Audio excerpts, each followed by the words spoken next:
Chapter 187. Ding Ning, how are you? Fu Su immediately shouted in shock when he saw Ding Ning vomit blood. Ding Ning did not answer him first. Instead, he tried his best to regulate his breathing.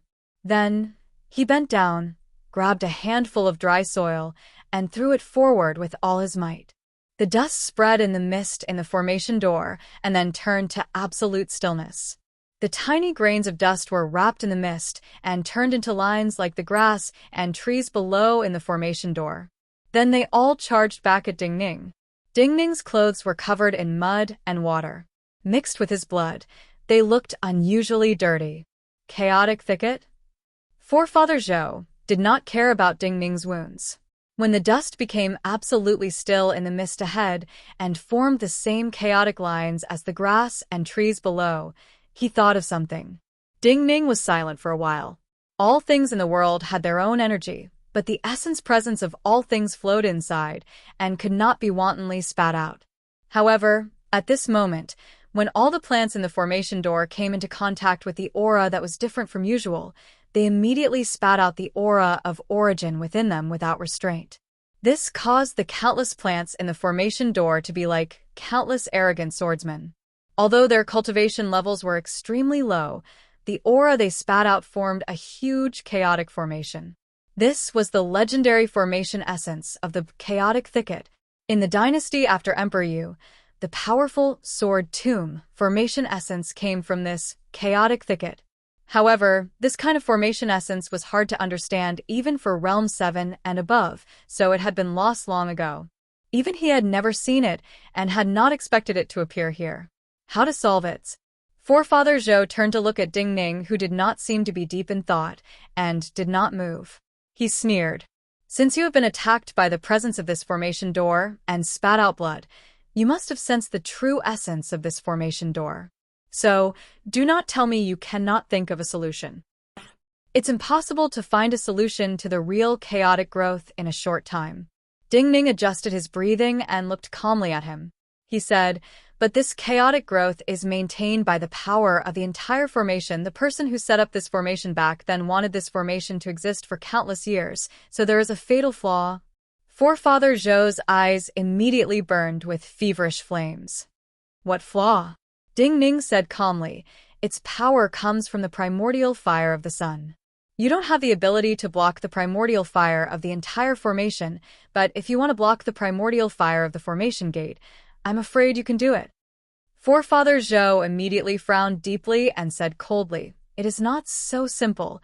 It cannot be so simple. Fu Su also understood Forefather Zhou's meaning. He looked at Ding Ning and shook his head. The entire formation is like a bowl filled with water. When the water in one part of the bowl is lacking, the water in other parts will naturally gather. Also, the places with less water will be attacked by the power of the entire formation. I understand this. Ding Ning nodded and turned to look at Forefather Zhou. So you have to be fast. Forefather Zhou stilled. Light flashed in his eyes as he understood something. When the water in one part of the bowl is lacking, the water in other parts will naturally gather. But if we are fast enough, we can pass before the water in other parts flows in. Ding Ning slowly took a deep breath and said, in order for us to pass quickly enough, we need to channel the water. You have to open some passageways as quickly as possible and let the energy inside pour out. Ding Ning, I have to admit that you are a true genius. Forefather Zhou looked deeply at Ding Ning, a hint of a snarl appearing at the corner of his mouth. He looked up with narrowed eyes at the golden pillars of light in the sky. The cold, fiendish energy in his body started to slowly release. His energy, that was almost frozen, could not endure the intense battle, but it was not difficult for him to slowly release the cold, fiendish energy in his body to block the golden light entering the formation door. Wisps of black flame aura flowed out of his fingertips like cold-blooded poisonous snakes, rising upwards. The joy in his heart was also rising like these flames of arrogance. He had waited for 30 years. Also, the state of his body and cultivation determined that he could not force his way through the formation door like he did 30 years ago. Today, this wine shop youth's astounding performance caused him to feel like spring was coming. All of his waiting had been worth it. However, it was also at this moment that he sensed something unusual. He abruptly turned his head, his somewhat dark face suddenly becoming incomparably pale. What had happened? Ding Ning and Fu Su also sensed that unusual presence and turned around at the same time. They and Forefather Zhou were looking at several white clouds floating in the sky. The edges of the white clouds were gilded gold by the golden pillars of light falling from the sky. Yet at this moment, a black ball of light was rising from below these white clouds. The golden beams of light landed on the dark ball of light, but there was no sound, and no light came out from the bottom of the dark ball of light. Only the places where the golden beams of light came into contact with the dark ball of light constantly emitted a cold black curtain of light, which spread outwards layer by layer. That patch of sky grew darker at a visible rate, looking more and more like a black seal paper.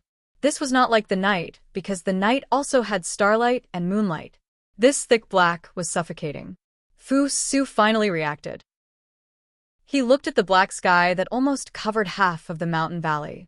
He looked at the border where the golden pillars of light and the thick black intersected. He said in shock, "There are others?" Ding Ning did not speak. Forefather Zhou also did not speak. It was also at this moment that a muffled boom rang out. It was as if someone had moved a huge mountain and forcefully smashed it into the calm surface of a lake for no reason. At the same time, the ground under the trio's feet started to tremble. Then a wild wind rose. The energy and mist in the mountain valley parted to the sides like a tide. Ding Ning's clothes flapped loudly. His thin and weak body was almost blown away by the strong wind, and the mist used to blow him away. But he still tried to narrow his eyes and look towards where the black ball of light was rising. There was light under the black sky. He saw an old figure, his entire body giving off pure white flames as though it was burning. A wide path appeared in front of this old figure. All the weeds and trees on the path were snapped and spread to the sides of the path. Forefather Zhou's body was soaked in cold sweat. This was the same solution as Ding Ning had said. Yet this person's solution was even more brutal. They did not just channel the formation, but took advantage of the weakening of the formation door to forcefully break it open. This kind of method meant that this person was far stronger than him. Who was it that possessed such power? Who was it that had discovered the spirit array here and wanted to break in today? The mist in the mountain valley was pushed away by the explosive power. While they were several miles away, when Ding Ning and the others saw the old man also saw Forefather Zhou, Ding Ning and Ding Ning. A hint of surprise rose in the old man's eyes. This old man was naturally the king of Chu. The reason the Deer Mountain Conference was set at Deer Mountain at this time was because of his arrangements and calculations. After obtaining what was here, he would return to Deer Mountain and verify with the strongest people in the world. Of course, he had not expected that someone else would discover the secret of this place. Also, this person seemed to have entered the formation like him and came here today to prepare to break in. But even if countless people discovered the secret of this place, the person who could obtain what was here would be the first to enter. First come, first served. Just one step away was fate. So the king of Chu smiled warmly at Ding Ning, Fu Su and Forefather Zhou in the distance, without any murderousness or viciousness. Then he started to move towards the wide path that had appeared ahead of him. The wild wind rose again. The mist that had parted to the two sides of the mountain valley had gathered back, and with even more astounding power, the wild wind was even faster. Who is it? In the wild wind, on the back of a spirit beast that looked like a fish on a white cloud, the beauty in palace robes had a grave expression. The king of Chu, the white-haired old man, the imperial tutor of the Qin dynasty, shook his head and said emotionally, "No wonder he is at Deer Mountain. No wonder he is at this time." The beauty in palace robes looked at the moving king of Chu and said coldly, "What should we do?" The imperial tutor said peacefully, "Stop him from entering the formation." The beauty in palace robes said, "You stop the king of Chu. I will deal with Forefather Zhou." The imperial tutor shook his head and looked at her beautiful eyes. He said, "You should know, I cannot stop the king of Chu alone." The beauty in palace robes breathing paused slightly. She knew the other spoke the truth, but such a choice meant giving up on Fu Su and Ding Ning. This meant that Fu Su and Ding Ning would die. The Deer Mountain Conference is the present of the Qin dynasty. The Crown Prince is the future of the Qin dynasty. One side is the present, the other is the future. Without the present, there is no future. The white-haired old man turned to look at the King of Chu, who was stepping into the formation door, and said, "Both the Holy One and the Empress will choose the present. We have no other choice." As he said this, his body exuded an extremely pure and faint aura. His body seemed to swell without limit. It was as if a giant had appeared between the heavens and the earth, and it was able to see far into the future.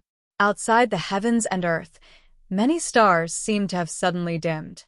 In the sky, an enormous presence suddenly rose and then landed. The King of Chu suddenly looked up. The moment he looked up, that enormous presence had already landed on the black ball of light in the sky. Chapter 188. The enormous presence in the air came from a great distance, but it was like an invisible wall was coming down. The moment it came into contact with the black ball of light in the sky, shards of light fell off the surface of the black ball of light like falling snow.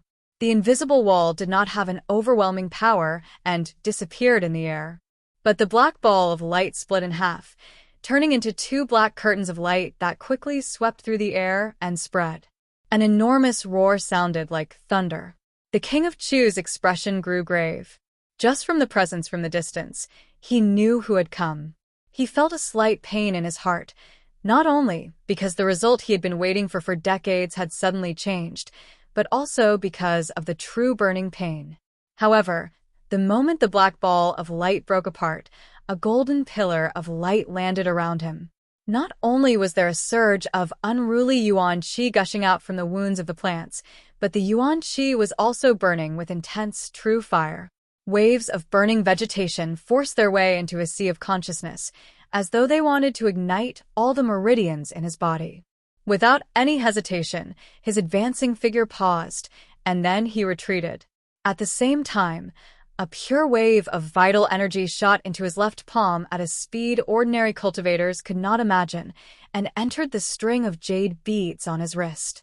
This string of jade beads had a rough surface and a pure snow-white color. It looked like it was made from balls of snow, but when he injected his vital energy into it, there was a series of booms. Balls of cold energy kept exploding outside his body. 18 balls of snow that were even taller than his body formed around him, spinning around his body. Countless threads of tangible golden flame came out of the formation door at this time. These golden flames constantly cut at the balls of snow around him. The wind and snow howled, the flames splashing everywhere. The balls of snow rapidly shrank. When the balls of snow had almost completely disappeared, the King of Chu's body finally exited the formation door. The threads of fire that penetrated his body wrapped around his body, but the light yellow dragon robe he wore was made of an unknown material, and there was a faint light barrier around it that prevented the remaining threads of fire from penetrating his body. The King of Chu's face seemed to have aged slightly, but his eyes were unusually calm and solemn. He took a deep breath and looked up with narrowed eyes. How is this possible? At this time, Forefather Zhou was also looking in the direction the King of Chu was looking. The mist that had covered the entire mountain valley had gathered again. It crashed into the formation door in front of the King of Chu like two giant waves. In addition to the countless white airwaves, thousands of golden sword-like flames also sputtered out. Under the cover of the white mist, Forefather Zhou could not see the figure of the cultivator who had just attacked, but he knew who it was. In all of Chongling, only one cultivator could display such great power from such a distance. There was no doubt about the identity of this cultivator, but how could he appear here? Forefather Zhou's body was filled with terror. His cold sweat snaked across his body like small streams. But he was an experienced old man and instinctively sensed that this was his chance. His entire body trembled as he reached out his right hand towards the array door in front of him. Countless black snake-like, cold, fiendish energies surged out of his right hand. In this instant, the right side of his body almost lost all feeling. Yet he knew that Ding Ning was right. What he needed to do now was to be fast. The black, cold, and fiendish air current spread out in the air. However, countless white lights shot out from it, as if an ink landscape had been spread out in the air. The golden light beam landed on the ink landscape, but it only dyed the ink landscape a reddish-gold color. However, it was unable to penetrate through. Forefather Zhou howled like a wounded beast. His almost unconscious right hand swept through the air.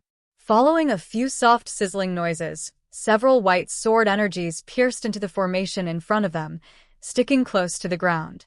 Pieces of grass flew up. They did not follow the path of the sword energies, but were blown away by the strong winds. At this time, the right side of Forefather Zhou's body had lost all feeling, just like his lower limbs. Go! With a shout, a black wind carried him, Ding Ning, and Fu Su into the array door in front of them. The grasses and trees in the array door moved slightly. Crackling sounds sounded in the air, but there was not much tangible power left. I was wondering who that was. So it is the master of the Zhou family ink garden in Chongling. I had not expected him to be the fated person who discovered this forbidden land. The king of Chu looked with a hint of disdain at the black and white painting in the sky and said slowly. At this time, the clouds above him had parted. The strange spirit beast that looked like a fish and a bird had flown down. Mo Shouqing and Pan Rui. Seeing the old man and the beauty in palace attire on the back of the spirit beast, the king of Chu's dim eyes showed a hint of amusement. He seemed to find this matter very interesting and amusing. Chongling does not have city walls, but Mo Shouqing, you are the best at guarding the city. You have always been thought of as the invisible city wall outside Chongling. And you, the master of Endless Palace, Zheng Xiu's most trusted subordinate. The two of you did not stay in Chongling, but secretly followed Forefather Zhou and the two youths. What does this mean? He examined the old man who was as old as him and the cold beauty in palace attire on the back of the spirit beast. From the emotions in the beauty's eyes, he guessed what had happened. Mo Shouqing, the teacher of the Holy Son of Heaven who very few people in Chongling knew his true name, took a deep breath. He looked coolly at the king of Chu and said slowly without disguising, "How can I hide it from you? One of the two youths is Fu Su."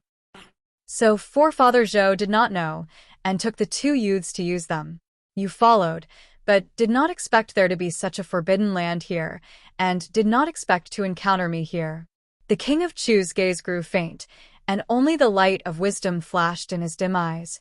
This really is an accident. Mo Shouqing grimaced. Even I, the Holy One, feared that the time and place of the Deer Mountain Conference would contain such an opportunity as yours. The king of Chu smiled and said, Fu Su will be a very good emperor in the future because an extremely powerful dynasty will no longer need an emperor who can expand its territory, but an emperor who can protect what he has. You stopped me and watched him die like this. Is it worth it? Mo Shouqing glanced at him and said calmly, Since I chose to do this, I naturally believe it is worth it. You are certain that the Yuanwu Emperor and Zheng Xiu will feel it is worth it. They will pay any price to obtain the greatest benefits at the Deer Mountain Conference, even if they have to sacrifice their own sons. The king of Chu smiled emotionally. Just like how I sacrificed those who fought with them and were extremely loyal to them in the past. I am not as heartless as the Yuanwu Emperor and Zheng Xiu because I cannot be as heartless as them. Emperors are already beyond the scope of ordinary people. Mo Shouqing's expression did not change as he said coolly, Actions cannot be measured by the emotions of ordinary people. You were once the principal of multiple schools in Chongling. In terms of knowledge and reasoning, I am not as good as you. So, I will not argue with you. The king of Chu looked disdainfully at Mo Shouqing and the silent beauty in palace attire. With an indescribable presence, he said, I only know that even if the two of you work together, you cannot keep me here, and I cannot kill the two of you. So, I do not want to fight you. Mo Shouqing nodded and said, This is a meaningless waste of energy. Naturally, you will not let me in. Since you chose the Deer Mountain Conference, and now I will not let you in. The king of Chu looked calmly at Emo Shoching and the beauty in palace attire, and said, I have waited for decades for what is inside. I naturally want to see the final result. Emo Shoching looked at him and said calmly, then we will wait here and see the final result. The beauty in palace attire knew that if they truly fought, she, Emo Shoching, and the king of Chu would all be wounded. Maybe they would all be killed by Forefather Zhou when he came out. Not just the king of Chu, even she and Emo Shoching had a reason to not die here. So staying here was the best choice. But she and Fu Su were usually very close. When she thought of Fu Su dying inside, she could not control her emotions. She shouted harshly at the king of Chu, what is inside? The king of Chu smiled slightly and stood with his hands behind his back. He did not answer. We choose the present, and he chooses the future. In reality, we have a slight advantage. Emo Shoching looked at the beauty in palace attire who was even more furious and said softly, he cannot do anything, but we can gamble with the future. We can gamble if a miracle will appear, and if that wine shop youth and Prince Fu Su can come out. Is there such a possibility? The beauty in palace attire said angrily, her chest rising and falling violently. A slight possibility is also a possibility. Emo Shoching looked at her and said gently, also, if you cannot help but attack first, I cannot guarantee what will happen. We may all die here. I am almost certain that his cultivation method is related to women. Chapter 189. The beauty in palace robes took a deep breath. She looked silently in the direction that Forefather Zhou, Ding Ning, and Fu Su had disappeared. Before this, she had thought that the Yuanwu Emperor and Empress had made the right choice for the Qin dynasty. In order to create an unprecedented empire, they had to be ruthless and make sacrifices at many times. These ruthlessness and sacrifices were for the Qin dynasty to become stronger, for the people of the Qin dynasty to become richer. Yet today, in order to stop the king of Chu, she had to sacrifice Fu Su. When it was her turn to give up on one of her closest people, her belief wavered slightly. Ding Ning and Fu Su were pushed through the formation door by Forefather Zhou's power. The power inside the formation door had weakened to an extreme, but for Ding Ning and Fu Su, it was still very powerful. Countless chaotic branches filled Ding Ning's sea of consciousness. Ding Ning felt indescribably irritated, and his blood and energy flowed in reverse. Yet, a thread of unknown coldness and murderousness silently appeared between Ding Ning's brows. Driven by his consciousness, the countless little silkworms that had disappeared from his body silently reappeared and began to devour the cold energy that was blocking his meridians. As the little silkworms consumed, his blocked meridians quickly loosened. But he still kept all of his vital energy in his energy sea so that his presence did not change. Forefather Zhou did not know that the king of Chu and the imperial tutor of the Qin dynasty had reached an agreement not to attack each other. He only knew he had to be quick. Half of his meridians were completely frozen. In a few moments, the chaotic power around him, Ding Ning and Fu Su quickly faded, and their vision cleared.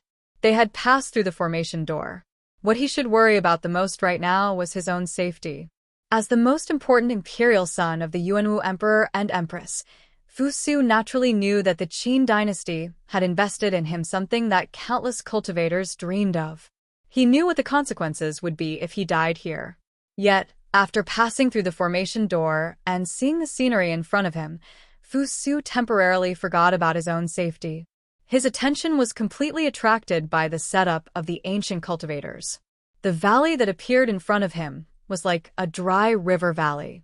There were no weeds or trees, only oval-shaped crystals that looked like pebbles. These crystals were like deep red rubies. They were slightly transparent, and they were flowing with hot air. There seemed to be golden flames burning inside. From the outside, the clouds that seemed to cover the entire valley had been pushed aside and floated dozens of feet above the ground. At the center of the dry river valley, there was an enormous building made from blue mountain stone. This building was extremely square and slowly shrank upwards. It was like a huge mausoleum, except that there were curved arches around the bottom and upwards every 10 meters or so. Verdant green trees and vines grew out of these arches, bringing with them an aura of vicissitudes and age. It gave people the feeling that this was a garden built by the royal family. But even if it was a garden built by the imperial family, such a sturdy building could not just be used to surround the rare flowers and trees inside. What is inside? Fu Su took a deep breath. He turned to look at Forefather Zhou, a hint of murderousness appearing on his usually benevolent face. No matter how you look at it, this is not a building to prevent cultivators from entering, but to trap the things inside. What other beasts are inside, and what do you want to use us for? There was only one step left. Forefather Zhou fell to the ground, unable to sit still. But his face was flushed with excitement and anticipation. Since it is the last moment, there is no meaning in hiding it from you. He looked at Ding Ning and Fu Su. When he spoke, only half of his face could move, so he looked unspeakably vicious and strange. There is a flesh Bodhi inside, and a blind dragon trapped inside. Flesh Bodhi? Blind dragon? Hearing these words, even Ding Ning was shocked. There is a flesh Bodhi and a blind dragon inside. He couldn't help but take a deep breath and murmur to himself. What is a flesh Bodhi and a blind dragon? Fu Su looked at him and couldn't help but ask. He had never heard of these two names before. They are both monstrous things. Ding Ning looked at him and explained with an odd expression. When some powerful cultivators die, the vital energy and primal energies of the universe accumulated in their bodies will not dissipate. Some of them will form a strange combination with the surrounding objects. The flesh Bodhi is one of the legends. When special plants and the corpses of powerful cultivators combine, they become a spirit body that is neither grass, nor wood, nor flesh. The effects of this kind of spirit body were first discovered by the cultivators of the Qi dynasty. Those grandmasters who cultivated Yin spirits and ghosts found that if they refine this kind of spirit body, it would cause their bodies to undergo a strange change and turn their bodies into a kind of spirit body that would not age easily. A kind of spirit body that does not age easily? Fu Su was slightly puzzled. Ding Ning said calmly, the simplest analogy is a zombie. A spirit body that will not die even if a part of its body is seriously injured, unless its body is torn apart, or its head is cut off. But at the same time, this kind of spirit body recovers extremely slowly. So even if you have a few holes in your body, these holes will stay for a long time. Fu Su finally understood why the king of Chu and Forefather Zhou had come here. The king of Chu and Forefather Zhou were truly in their twilight years, but they had powerful cultivation, especially the king of Chu. If his body turned into a spirit body like this, he would be able to fight against stronger opponents at the Deer Mountain Conference. The king of Chu was not an ordinary cultivator. Even if his body became a spirit body like this, his cultivation could not advance greatly for him. Time and the victory of the Deer Mountain Conference were everything. The blind dragon is not a true dragon, just a kind of giant worm that travels underground. While it has eyes, its eyes cannot see, and can only sense. But at the same time, it is very powerful, comparable to a Realm 7. So the cultivators in the past called it a dragon. Ding Ning looked at Fu Su and said, 30 years ago, even if the flesh Bodhi had not matured, Forefather Zhou, who came in after being injured, was not a match for it, much less when the flesh Bodhi was mature. But now, even if the king of Chu did not appear, he would have to pay a great price to kill it. So from the start, he just wanted me to lure this blind dragon away, so he could take the chance to take the flesh Bodhi. You have indeed read a lot of books. Hearing Ding Ning speak as though he did not exist, Forefather Zhou sneered and said, but this will not change the result. Fu Su shook his head and said, you cannot do this. Ding Ning immediately frowned. He knew what Fu Su wanted to do, but he did not think it would be effective. Fu Su's words were ordinary, but unlike his usual words, there was an indescribable majesty and nobility in them. Even Forefather Zhou felt the abnormality. His gaze landed on Fu Su. I order you not to do this. Fu Su looked at him coldly and said slowly, Because I am not an ordinary Gongzi Su, I am Imperial Sun Fu Su. Forefather Zhou's heart sank. He suddenly understood why existences like Mo Shouqing would appear here at the same time. So you are the most favored imperial son of the Yuanwu Emperor and the Empress, Fu Su.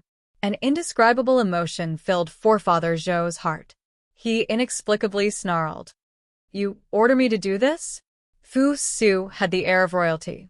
He looked authoritatively at Forefather Zhou and said, Does the Zhou family not want to establish themselves in Chongling? The Zhou family is me. I am the Zhou family. Without me, can the Zhou family establish themselves in Chongling? Forefather Zhou said disdainfully, Child, this matter concerns my life. I need to use this wine shop youth's life to exchange for mine. You think I will listen to your orders? Also, I know now that I do not need to be in a hurry. Forefather Zhou's body was almost unable to move, but a slow presence pushed his body to turn around. He looked at the valley behind him and said with some sympathy and even more disdain, Child, you are also someone who has been abandoned. You? Fu Su's face paled. He was furious, but did not know what to say. He instinctively shouted, You dare? Since I know your true identity, I cannot spare you, Forefather Zhou said seriously. Forefather Zhou said seriously, Today, I harmed your good friend's life. If I let you live, you will not spare me in the future. However, I will not kill you quickly. I can use you to put on a show so that Emperor Yuanwu and that woman Jing Xiu will not act. Fu Su had not expected such a result. He turned to look at Ding Ning with a pale face. Sorrow and guilt appeared in his eyes. While it is a pity, he is more important than you right now. Forefather Zhou looked at the silent Ding Ning and slowly said, But if you can prove you are more valuable than him, I will let you live. Ding Ning raised his head, looked at him and said, You are dreaming. Forefather Zhou's gaze turned harsh. He did not say anything else. A black wind blew from under his robes and flung Ding Ning's body towards an arched door in front of him. Chapter 190. The power released by Forefather Zhou was not strong, but the moment Ding Ning's body passed through the stone building, an even stronger power pressed on his body, causing his bones to creak as though they were about to break. Ding Ning's mouth dripped with blood again. He knew that this came from the power of the stone building's formation. Since Forefather Zhou had come once, he naturally had some understanding of this formation. Forefather Zhou also needed him to lure away the blind dragon, so he would not let him die so easily. So he was not shocked. With a muffled grunt, the countless little silkworms hidden in his body suddenly surged and furiously swallowed the cold, fiendish energy that Forefather Zhou had sent into his body. Soft sounds came from inside and outside his body, so fine it was frightening. But at this time, his body had been thrown into the depths of the green building. Forefather Zhou, who was outside, could not detect it. There was a loud bang. His body fell heavily into the withered yellow leaves, splashing up the rotting leaves and dust that had been there for many years. The rotting leaves were dry and decayed, like they had been weathered. There was no moisture. All kinds of unknown trees and vines grew densely in the surroundings, filling the green building. Through the gaps between the branches, one could see many complicated runes on the inner walls of the green building. They were glowing faintly, naturally giving off a sense of holiness. There were some strange stone figures standing in the crowded forest. They had no facial features, but they emitted a strange killing intent. Knowing that the blind dragon would soon arrive, Ding Ning, who had landed in a corner of the green building, did not even adjust his landing posture. His body was like a half-pulled radish, lying strangely on the ground. But the little silkworms in his body swallowed even faster. Life and death were only a few minutes away. Under the frenzied swallowing of the countless invisible little silkworms, the cold energy that had blocked his meridians like black sand was completely dissolved. At this time, countless straight lines appeared in the withered leaves in front of him and rapidly extended towards his body. When these straight lines were still several meters away from him, a terrifying pressure had already pressed down on his body. Puff, puff, puff, puff. Countless straight tears instantly appeared on his clothes. Countless straight lines of blood also appeared on the skin under his clothes.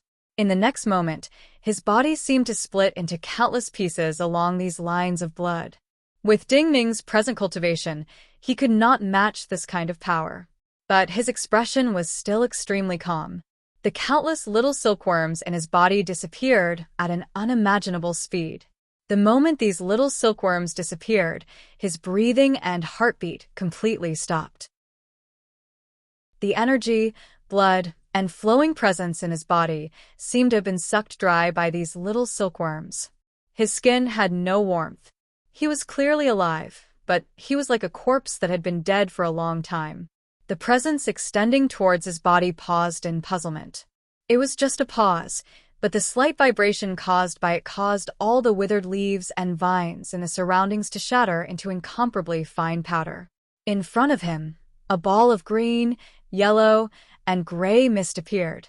Amidst the expanding fog, a mass of black appeared. Then, it quickly grew bigger and revealed itself. An enormous black head poked out of the mist and appeared in front of Ding Ning. This was a black head like an enormous catfish. Dozens of black fleshy feelers floated in the jaw, but it had no mouth or eyes. On the flat and black head, there were only a dozen or so shining spots that looked like black gems. The head, which was larger than several adults combined, did not have any facial features. This made people feel strange, and the cruel and powerful light shining from the black spots made people feel that the aura of death was drifting. This enormous black head moved closer to Ding Ning. The energy it gave off pressed onto Ding Ning's body. Ding Ning's bones gave off explosive sounds again. His flesh was about to be torn into threads. Yet, the countless little silkworms in Ding Ning's body silently appeared and covered his flesh. His entire body seemed to have turned into a cocoon. This strange black insect was naturally the legendary blind dragon that was as powerful as a Realm 7.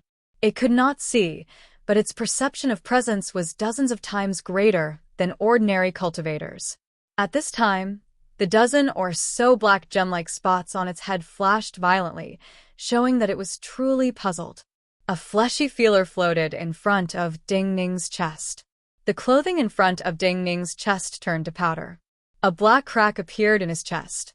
All of this was clear to Ding Ning in his consciousness, but his mind still maintained absolute calmness and did not change at all.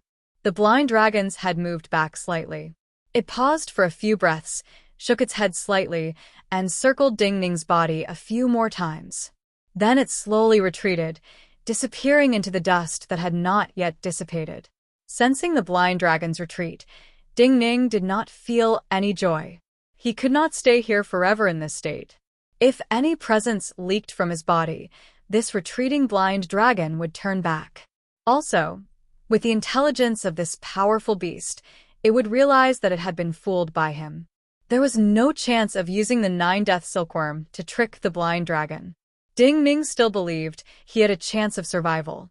His body still seemed to be dead. There was no flow of energy or warmth, but the countless little silkworms in his body started to move again. Like spitting out silk, these little silkworms slowly spat out some energy that seeped out of his skin. His body was covered in pale white color. Then the threads of pale white energy started to gather into a flow that flowed on the ground in front of him. The pale white energy twisted and turned into the shape of multiple small swords that penetrated into the ground in front of him, leaving behind crisscrossing marks. Ding Ning's body recovered at this time. The energy and blood in his body surged. He took a deep breath, and an ear-piercing sound appeared in the air. In this moment, the blind dragon that had been far away sensed the presence here. A gust of wind suddenly formed between the silent vines. Countless branches and leaves collided and gave off terrifying sounds. A tyrannical aura that was as vast as a mountain was traversing through it. The black head once again appeared in Ding Ning's sight. Blood started to flow from the wound on Ding Ning's chest. He narrowed his eyes and saw the blind dragon clearly this time. Behind the enormous black head was a round body like a worm. Yet this body was extremely thin, like skin wrapped around bones. Waves of energy surged out from under the blind dragon like invisible swords moving through the ground. Unlike last time, the power it displayed this time was even more terrifying. Waves of dust sprayed up from the ground. Just the power contained in the waves of dust was something Ding Ning could not resist. Yet Ding Ning's eyes showed a hint of unprecedented majesty. "I want to talk with you." He raised his head, looked at the blind dragon, and spoke calmly and authoritatively. At the same time, he gripped the last flower remnant sword and swung it towards the ground in front of him. A sword light landed. This sword light was extremely weak to the blind dragon. However, the sword mark left behind by this sword light was perfectly connected with the previous sword marks. A unique aura flowed out from these sword marks. It didn't have any substantial power, just a very faint aura. Yet this presence seemed to be evenly distributed in the surrounding world, permeating into the primal energies of the universe and the surroundings, even into this strange indigo building, and even into its body. A tremor rose from its body and quickly spread through its entire body. Its advancing body and power stopped, and then the entire space started to tremble. It felt even more puzzled, and then terror. That presence surpassed its cultivation. It had only sensed such a presence from the cultivator who had created this building to trap it. "I can let you out." Looking at the blind dragon that had stopped, Ding Ning knew he had won the gamble. He took a deep breath, looked at it with even more authority and coldness, and said slowly. Then he did not even look at this powerful and terrifying beast, turning to look at the indigo palace wall on the side. Destruction is always much easier than construction. He seemed to be talking to himself, but also to the blind dragon. He spoke slowly and swung the last flower remnant sword in his hand again. Several streaks of weak sword energy shot out from the tip of the damaged sword, stabbing into the frozen air. But in the next moment, it seemed to disturb countless invisible lines. Several streaks of green lightning visible to the naked eye surged in front of him. With a boom, multiple thigh-thick indigo lightning bolts spread out from the tip of his sword and landed on the seal scripts on the inner walls of the indigo building. The indigo building did not shake at all, but the ground inside, under the fallen leaves, gave off fine gusts of wind. The enormous blind dragon retreated dozens of feet. Its body started to tremble violently, but all of the power it had released quickly shrank towards its body. "It seems we can have a good talk." Ding Ning took a deep breath, looked at its body, and said slowly. Chapter 191. This was Realm 3 vital energy power, but the sword marks in front of him slowly released a concept that even Realm 7 cultivators might not be able to understand. For cultivators, when encountering such a situation, they would ponder how such a thing could happen, what kind of background Ding Ning had, and what secrets he was hiding. But for the blind dragon that had been trapped here for so many years, it only sensed the presence itself. While it could not speak, it possessed great intelligence. When Ding Ning's sword energy disturbed the formations in the indigo building and stirred up the familiar indigo lightning, it started to understand that it might be able to escape this prison. Thinking that it might be able to escape this prison, its body trembled even more violently, and its stomach growled like thunder. It was growling because it was very hungry. It was a carnivorous spiritual beast, surviving by devouring blood and qi. However, the powerful cultivators who had trapped it in the past knew of its ability to endure hunger, so they did not provide it with enough food. Over the years, its food had only been the insects that grew in the green building, as well as some birds and beasts that accidentally trespassed into the green palace. Although it could barely survive, the hunger of so many years was the greatest torture, let alone the fact that it did not have freedom. It looked at the blue sky outside, but could not come out. The king of Chu and forefather Zhou had waited for decades, but they had not waited as long as it. So many years of waiting in exchange for today's possibility. Looking at Ding Ning's calm and authoritative posture, it trembled all over. Then it lay down on the ground, and even its head was pressed to the ground. This was a sign of its obedience. Seeing the blindness above its head turn to obedience, terror and pleading, and hearing the thunderous growls from its stomach, Ding Ning's eyes flashed with a hint of sympathy. The blind dragon's perception was many times stronger than ordinary cultivators. At this time, it even sensed Ding Ning's sympathy. It immediately lowered its body as though it wanted to sink into the thick, rotten leaves below. I do sympathize with your situation right now. I will let you out, but you will first have to help me save my friends. Ding Ning looked at it and said these words. Then he said simply, Flesh Bodhi. The blind dragon could not completely understand the meaning of his previous words, but it had heard the words Flesh Bodhi many times. In the next moment, its head started to sway in terror. Ding Ning frowned. He started to make some simple gestures as he spoke. You mean to say, the Flesh Bodhi also has a powerful formation that prevents you from approaching? The blind dragon understood and started to nod. Ding Ning took a deep breath. He completely understood Forefather Zhou's intentions. Forefather Zhou only wanted to use him to distract the blind dragon for a moment. As long as he could enter the formation protecting the Flesh Bodhi, and as long as the blind dragon could not stop him before he entered the formation, he could smoothly obtain the Flesh Bodhi. Therefore, Forefather Zhou would refine the Flesh Bodhi inside. If he refined the Flesh Bodhi inside, when he encountered this blind dragon when he left, even if he suffered some losses, he would not die here and could escape. Take me there. Ding Ning looked at the blind dragon and said in a tone that brooked no refusal, I will think of a way to break the formation. The blind dragon looked up slightly. It was slightly doubtful. Ding Ning frowned slightly. He knew what he needed to do now. So he slowly exhaled and released the countless invisible little silkworms hidden in his body.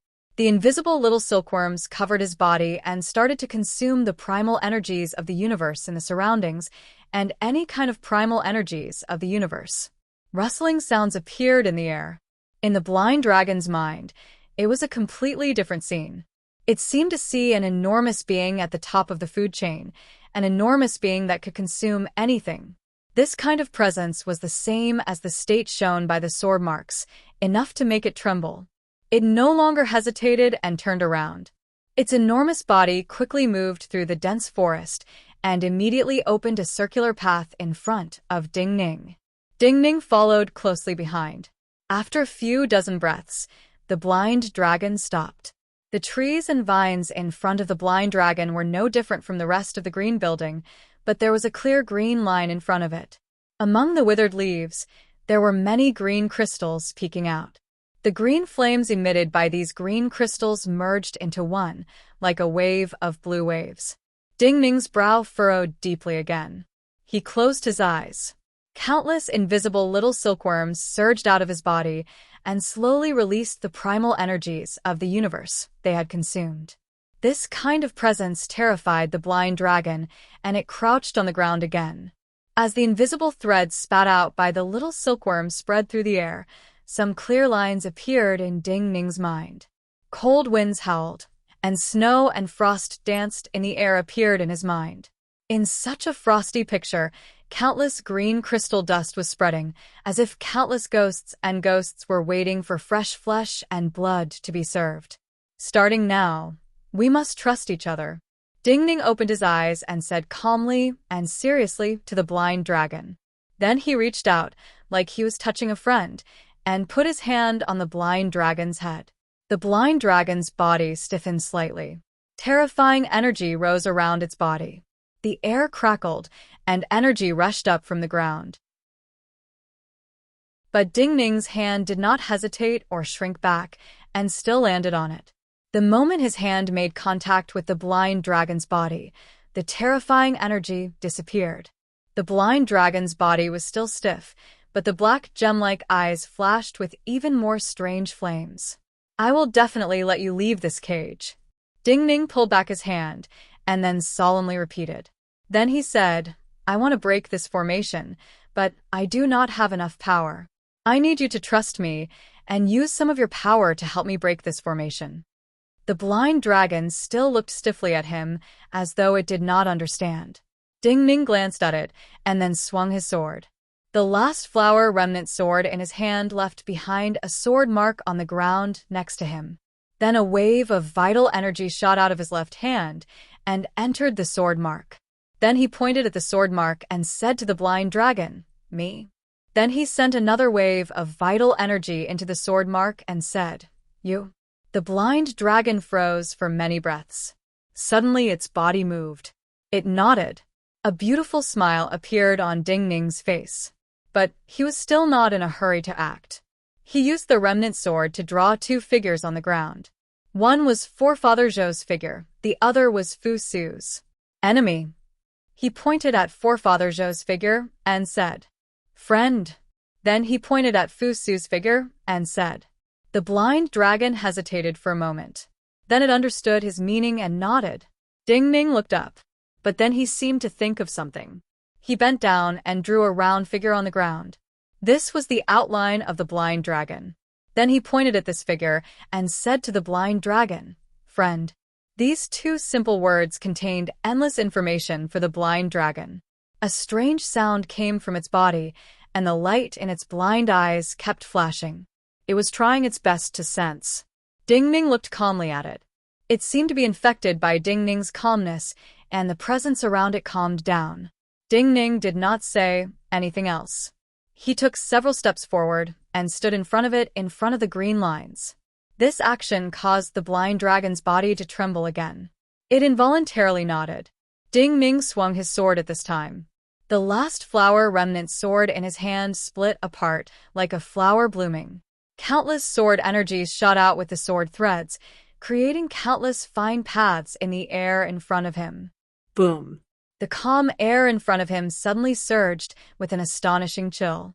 A blizzard seemed to be forming, annihilating everything. At this time, the blind dragon suddenly lifted its body. Many fleshy tentacles on its head began to flutter in the air. Waves of yellowish air rose from the ground under its body and surged into those fine lines. Boom. An enormous roar like two enormous ships colliding came from the space ahead. Crack, crack, crack, countless cracks appeared on the green crystals in front of it and Ding Ning. Then the green crystals shattered, and the layers of light quickly faded. At this time, deep in the forest, at the center of the formation formed by the green crystals, there was a tall Bodhi tree. This Bodhi tree's branches and leaves were all a strange purple. A human-shaped purple fruit hung from its roots. This fruit was like a curled-up infant, its surface giving off a jade-like and fleshy light. At this time, Forefather Zhou was sitting next to this fruit. The fingers of his left hand, the only thing he could move, were stabbed into this fruit. Waves of vital energy were absorbing the essence of this fruit and entering his body. His expression was greedy and overjoyed. At the side, Fu Su, who had been frozen among the withered leaves, looked at the expression on Forefather Zhou's face with great disgust. It was also at this moment that, along with a terrifying rumble, a shocking wave of air mixed with biting cold qi surged over. All the leaves on the Bodhi tree fell. Forefather Zhou's white hair flew in the wind. He shouted in disbelief, "What is happening?" Chapter 192. No one answered his question. After the astounding wave of energy passed and the dust dissipated, a youth's figure slowly appeared. Ding Ning. Fu Su's disgust immediately turned to joy. He shouted in joy. Ding Ning's features were still calm. Those invisible little silkworms had disappeared into his body long ago. His presence was normal, but in Forefather Zhou's mind, he should have died long ago. Yet he was still alive and well.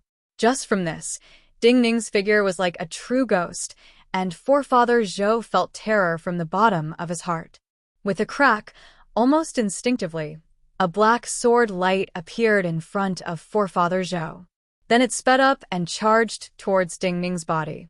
While the sword light was thin, it had the power to crush ordinary realm sevens. Along the way, the shattered green crystals on the ground were lifted up. The surface was covered in black frost like a true black comet tail, filled with an ominous presence. The sword was so fast that black ice quickly formed on Ding Ning's brow, but he did not move at all. Suddenly, a dozen black whiskers reached out from under the withered leaves behind him. It was as though he had suddenly grown a dozen black tails behind him. These dozen or so black whiskers seemed to be a little afraid of the green crystal that was covered in cracks around them.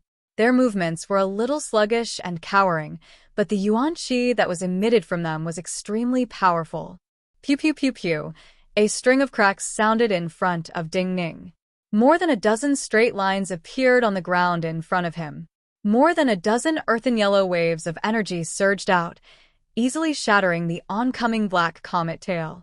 In the next moment, they even easily shattered the small black cold fiendish sword inside.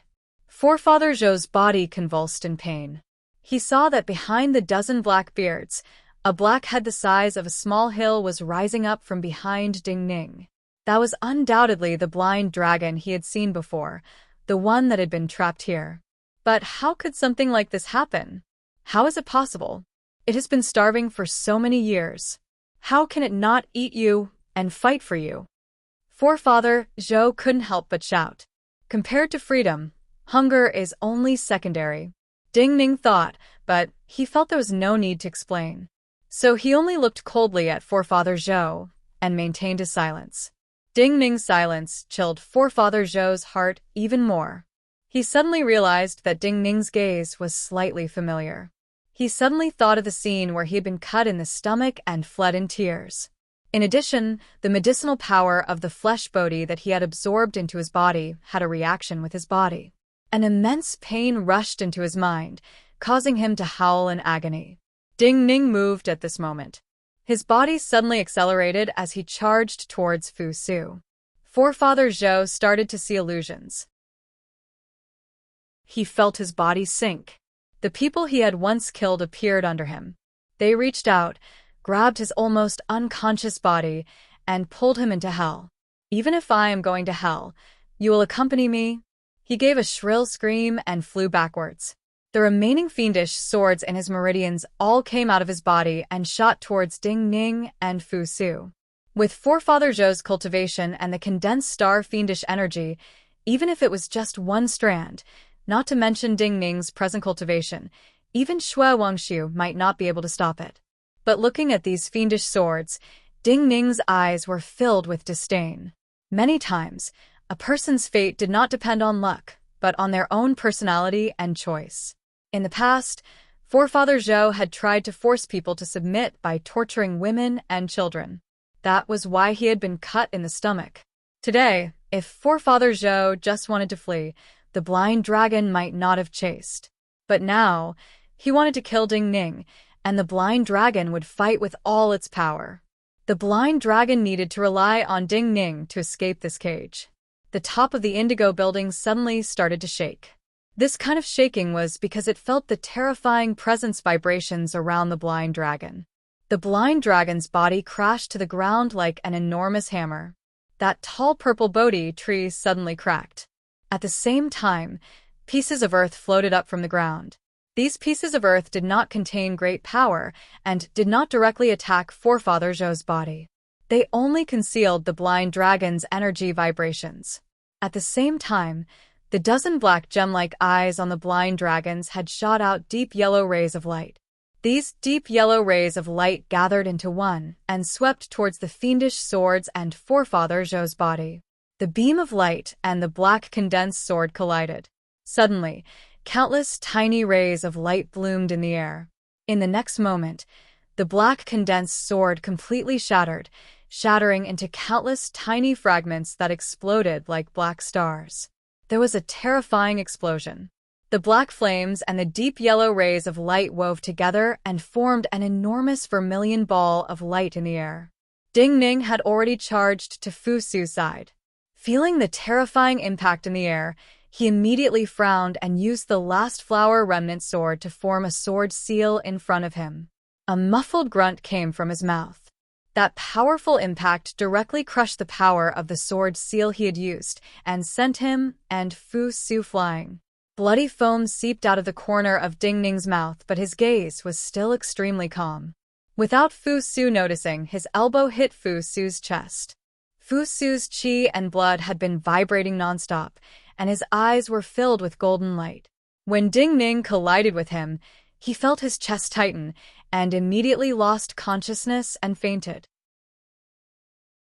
Ding Ning coughed softly and grabbed the unconscious Fu Su to fall to the ground. A low roar of anger sounded in the air. Sensing that Ding Ning was wounded again, the blind dragon was furious. The deep yellow rays of light shooting out of its body landed on the ground. More than a dozen straight lines appeared on the ground and stretched towards the retreating Forefather Zhou. Forefather Zhou's cultivation was strong, but his energy was almost frozen. The slow release of vital energy was his greatest weakness right now. Facing these terrifying slashing essences, he did not have the time to gather power to deal with them. A dozen cracks immediately appeared on the surface of his body. These dozen or so powerful forces cut deeply into his body. Forefather Zhou heard the cracking sounds coming from his body. He sensed that many of his organs and vital blood vessels had been cut. He sank into greater pain. Yet in the next moment, he found that he had not died. He sensed something. The despair and unwillingness in his heart disappeared. He looked down in shock at his body. The cracks in his body shone with a mesmerizing purple light. The cracks made him think of fresh purplish-red radishes. Some strange and slightly bright liquid flowed out, but it was not the blood he was familiar with. Already? His gaze instinctively turned to his left hand. Then he saw half of the flesh body connected to his left hand had withered. Just half of it had already caused such a change in his body? His consciousness sank into his body. He sensed that his energy had collapsed under the blind dragon's attack, but the vital energy in his energy was no longer frozen.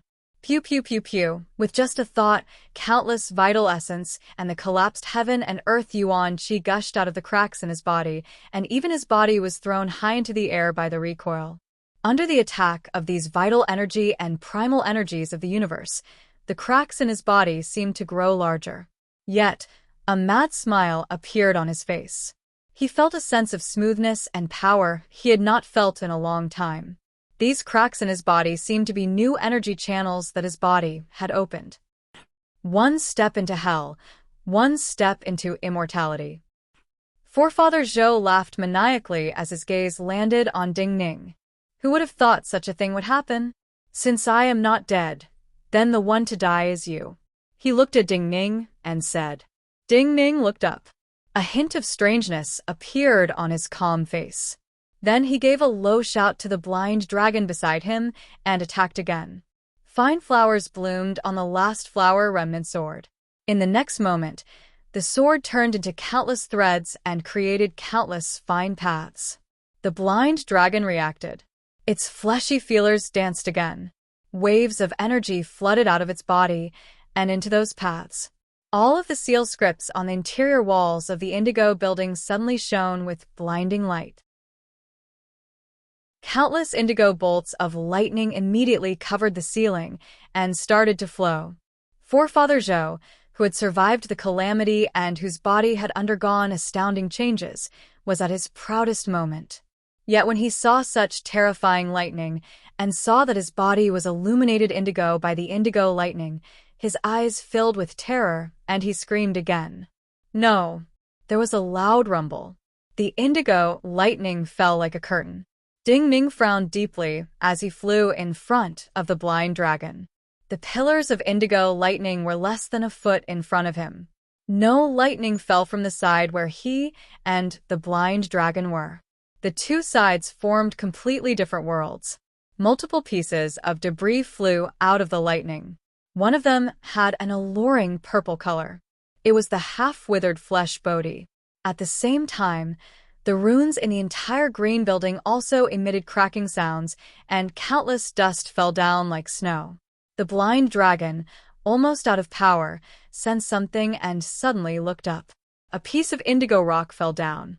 Then a second piece, a third piece, the roof of the indigo building collapsed and revealed large swaths of the sky.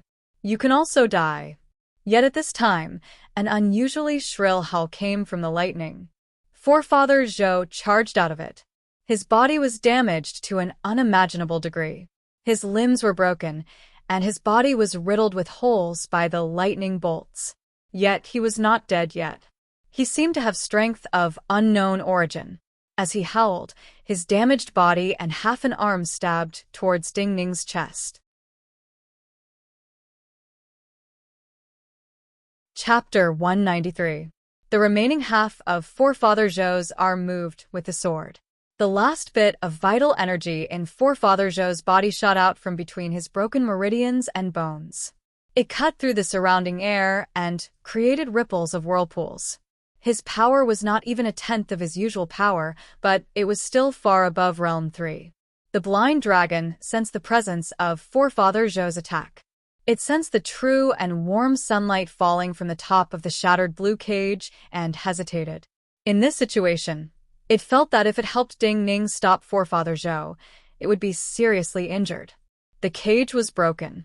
If it was seriously injured, it may not be able to leave this place. However, just as it hesitated, Ding Ning took a step forward with a bang and arrived in front of it. His calm eyes suddenly shone brightly. Countless silkworm-like sounds rang out from his body.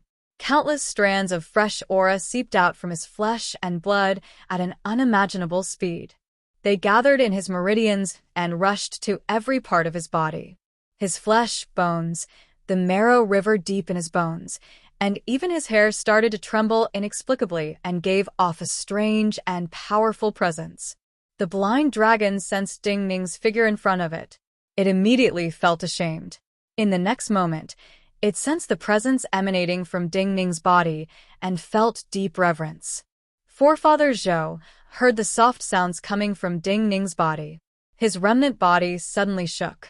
He thought of a possibility and inhaled strangely. But the sword move could not be changed now. His remaining arm was less than 10 feet from Ding Ning. An unimaginable majesty suddenly appeared on Ding Ning's face. His left hand formed a sword seal and first swung forward slightly, creating several vital energy waves in the limited space. Almost at the same time, the last flower remnant sword in his right hand stabbed forward. The sword energy from the sword passed through the vital energy waves from his left hand.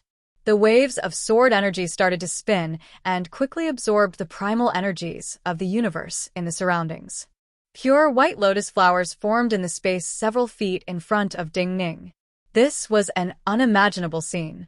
The pure white lotus flowers gave off a holy presence and gave off a soft light as though they did not compete with the world. They were perfect. Compared to these lotus flowers, Forefather Zhou, whose body was damaged and only used his severed arm as a sword, looked like a demon that had crawled out of hell.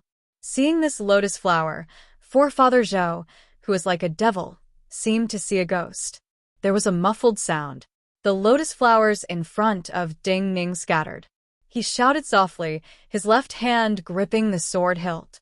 His entire body vibrated like a string being plucked, but he did not take a step back. The sound of silkworms biting in his body grew louder. Pale white flames appeared on his skin. Those invisible little silkworms seemed to become tangible and scrambled out of his body. Forefather Zhou had already looked like he had seen a ghost. When he saw this scene, his eyes filled with absolute terror. Ding Ning gave a muffled grunt. Blood seeped out of his mouth again, but the vibrating last flower remnant sword in his hand was swung forward without rest. The hard blade appeared extremely soft at this moment. The sword lights wrapped around Forefather Zhou's severed arm like strips of cloth. Forefather Zhou's energy had been released from his severed arm to fight against Ding Ning's sword lights. Yet, these seemingly soft sword lights were like strange millstones that ground away the powerful energy. Millstone! Forefather Zhou screamed. Extreme terror caused him to lose control of any power in his body. His body trembled violently as he fell to the ground. Ding Ning's hands trembled weakly as he gripped the sword hilt. Yet he knew he could not show any weakness. He took a deep breath. His dignified features gave off even sharper murderousness. His sword left Forefather Zhou's severed arm. Staring at Forefather Zhou's face that was just inches away, he used all his power to stab towards Forefather Zhou's neck. While the flesh body was something of legend to him, and Forefather Zhou's survival in this situation surpassed his understanding. But a person's mobility could not leave the range of their body. If he cut off the spine and cut off the head, he did not believe Forefather Zhou could continue to live. Crack. The cold sword cut into Forefather Zhou's neck with an ear-piercing sound of friction. But Ding Ning's wrist twisted, and he was unable to cut off all of Forefather Zhou's neck. The sword was stuck.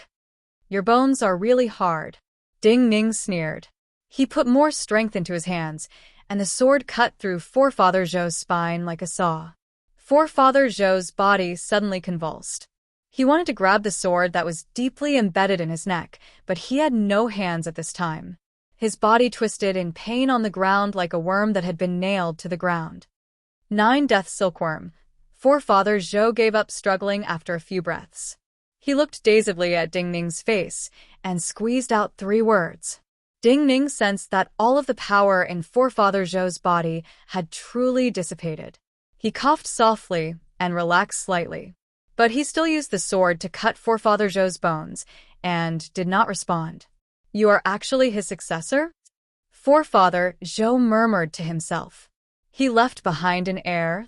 Ding Ning remained silent. With a crack, Forefather Zhou's spine was finally cut. Ding Ning's last flower remnant sword started to cut the last bit of flesh from his neck.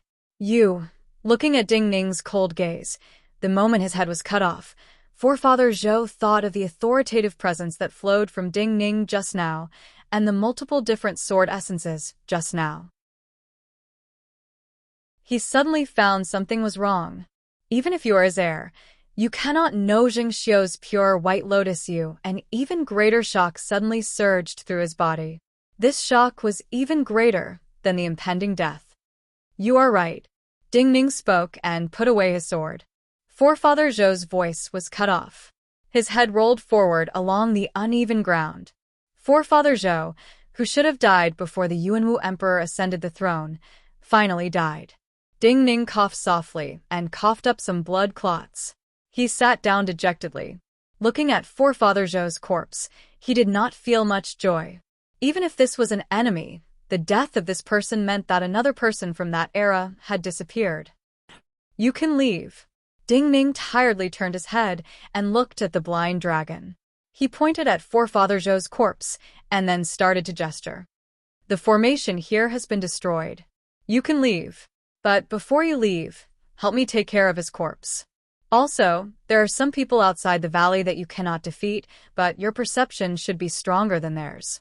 So, if you are careful, you should have no problem running away. Many powerful cultivators will come to the Wu Mountain soon. Try to hide if you can. Otherwise, I do not know what will happen to you." The slightly cowering blind dragon slowly understood some of his meaning. It remained motionless for a few dozen breaths. Then the long whiskers on its head started to sway. A powerful force caused Forefather Zhou's body to split apart and then sink into the earth below. His body started to sink into the earth below. Finally, the earth churned and he disappeared from Ding Ning's sight. With a boom, a corner of the distant blue building's wall quickly collapsed. A wave of dust slowly floated over from the distance. The surroundings became completely silent. On the surrounding ground, only the unconscious Fu Su and the half-withered flesh Bodhi were left. Ding Ning adjusted his breathing. Resisting his exhaustion, he stood up and sat down next to the flesh Bodhi. His fingers slightly touched this flesh Bodhi, and a few invisible little silkworms gushed out from between his fingers and palms, tentatively devouring some of the energy. His brow immediately furrowed deeply. The nature of this energy was very strange. Even his 9 Death Silkworm could not decompose it. If he truly refined this energy, if it flowed into his body would unavoidably undergo the same changes as Forefather Zhou. He would become a spirit body like a moving tree and naturally cut off countless possibilities for future cultivation. This flesh Bodhi was of no use to him. But after a moment of thought, he still reached out and grasped this flesh Bodhi. The heart-shaking sound of thousands of silkworms eating sounded again. The flesh Bodhi rapidly withered between his fingers, turning into gray sand and scattering. The energy of the flesh Bodhi that the countless little silkworms in his body had swallowed did not enter his body at all. It disappeared as the invisible little silkworms hid. The King of Chu was still waiting patiently. Suddenly, his brow furrowed slightly. Wild gusts of wind swept out of the mist in front of him. Like a leaking raft, The primal energies of the universe that the formation carried started to disappear. The formation disappeared, and the mist dissipated.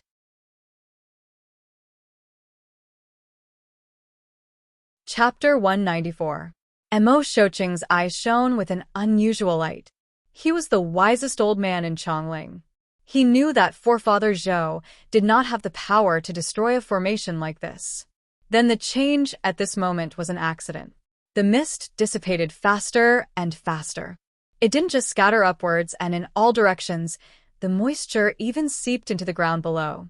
As the moist water vapor disappeared, some of the grand sun primordial fire accumulated in the valley was completely released as the magic formation was destroyed.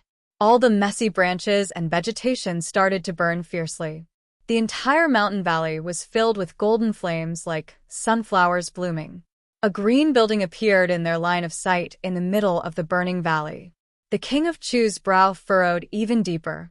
He had entered this formation before forefather Zhou and this blue building. Compared to Emo Shocheng and Pan Rui, the beauty in palace attire, he had a deeper understanding of everything inside. Why would a cage like this be destroyed? At this moment, he did not even pay attention to the flesh Bodhi and pondered this question with all his heart. In just a few breaths of time, the golden flames disappeared, leaving only ashes in the valley. The foundations of the green buildings were burned red, and as the heat rose, the cold mountain wind rushed in. A strong wind blew in the valley, and countless ashes were swept into the sky. As it cooled down, the blue building gave off an ear-piercing sound of collapsing from bottom to top. Cracks spread from the bottom to the top like vines. The entire pagoda-shaped green building was about to completely collapse. It was also at this time that two figures that were incomparably thin compared to the green building walked out from one of the arched doors, supporting each other. Pan Rui's eyes immediately lit up. She should be happy now. Yet for some reason she did not feel any joy. Maybe it was because she knew that according to the normal result, these two people should have died. A faint smile appeared at the corners of Emo Shocheng's mouth. This is fate. He turned to look at the King of Chu and said seriously and emotionally, now and in the future, we have won the gamble. There was still no anger in the King of Chu's eyes. He stared at Ding Ning and Fu Su as though countless stars were flashing in his eyes. He sensed the presence of Ding Ning and Fu Su and thought back to the scene of the blue building. A strange expression appeared at the corner of his mouth. This is impossible. He seemed to be replying to Emo Shocheng, but also seemed to be talking to himself as he shook his head and spoke. However, the impossible has become possible. Then he smiled again. If the absolute impossible becomes possible, then there must be a possibility. I thought of a possibility. He turned with a smile and looked at Emo Shocheng. He said, victory and defeat are not decided in one moment. Emo Shocheng frowned slightly. He did not understand the meaning of the Emperor of Chu's garrulous words, but the other was not too dispirited and depressed after decades of waiting and planning had turned into a dream. This was something he found hard to understand, and even felt uneasy. Where is forefather Zhou? The King of Chu asked gently, not looking at him. He turned to look at Ding Ning and Fu Su. He was one of the longest reigning emperors in the world. While he spoke calmly, he had an unimaginable dignity. Ding Ning coughed softly. His wounds were not light. The mountain wind that blew against him made him uncomfortable, the burning ground made him uncomfortable, and the dust that filled his nose made him uncomfortable, but all of these discomforts added together were not as strong as the discomfort the three people in front of him gave him. No matter if it was the long-reigning King of Chu, the teacher of the holy son of the Qin dynasty, Emo Shocheng, or Pan Rui, the master of the cultivation sect Weiyang Palace that the Empress had raised, he knew them all. The change in expression in the King of Chu's eyes caused him to feel cold. You do not need to answer. Emo Shocheng's voice sounded at this time. There was absolute confidence in his eyes. While he could not kill the King of Chu, or even stop the King of Chu from leaving, he was certain that he and Pan Rui could take Ding Ning and Fu Su away. Ding Ning bowed his head and maintained his silence. The King of Chu's expression completely calmed. He did not speak and walked forward with his hands behind his back. Pan Rui immediately became nervous. The king of Chu was walking towards Ding Ning and Fu Su. "Monarch, are you joking?" Understanding what she was nervous about, the king of Chu, walking with his hands behind his back, said softly in disdain. He appeared to be walking slowly, but in a flash, he passed by Ding Ning and Fu Su and walked towards the ruined indigo building. Mo Shouqing's eyebrows rose slightly. Many silver dots of light suddenly lit up high above his head. The Emperor of Chu's body also slowly released a faint but powerful aura. He did not turn back and continued to walk. A faint layer of purple light appeared in the air around him. The silver dots of light in the sky grew brighter, like dozens of silver stars were floating there. But the king of Chu's expression was still unusually calm. When he walked to the center of the ruins of the indigo building, where the flesh Bodhi should have been, a crimson Buddhist bead appeared in his hand. His brow furrowed slightly, as though he was in slight pain. The crimson Buddhist bead suddenly disappeared from his hand. At the same time, a vast and terrifying presence spread from his palm. The faint purple light in the air around him suddenly became incomparably bright, and a huge purple lotus platform as big as a mountain appeared in everyone's line of sight. Without any sound, all the broken pieces of the green building instantly turned into extremely fine dust, spreading outwards. The enormous indigo wave of dust rose dozens of meters high like a real tide and spread towards the entire mountain valley. Pan Rui shouted in shock and anger. A small snowy white sword flashed out in front of her and landed between the dust wave, Ding Ning and Fu Su. Yet what caused her to pale was that the dust wave did not have much power. However, when it came into contact with the sword light emitted by her small sword, the huge wave of dust exploded to both sides. "Do not worry, the king of Chu has left." Mo Shouqing turned around and said softly to her. At the same time, his body seemed to give off invisible threads, and the star-like light in the sky quickly disappeared. Pan Rui was silent. The small snowy white sword circled around Ding Ning and Fu Su before flying back to her and disappearing like it had melted. The clear sword energy formed a tornado that sucked in all the dust around Ding Ning and Fu Su. Ding Ning took a deep breath. The unusually fresh air in the surroundings did not make it difficult for him to breathe, but the uncomfortable feeling in his body did not decrease and grew stronger. He turned around and looked at the center of the spreading indigo wave of dust.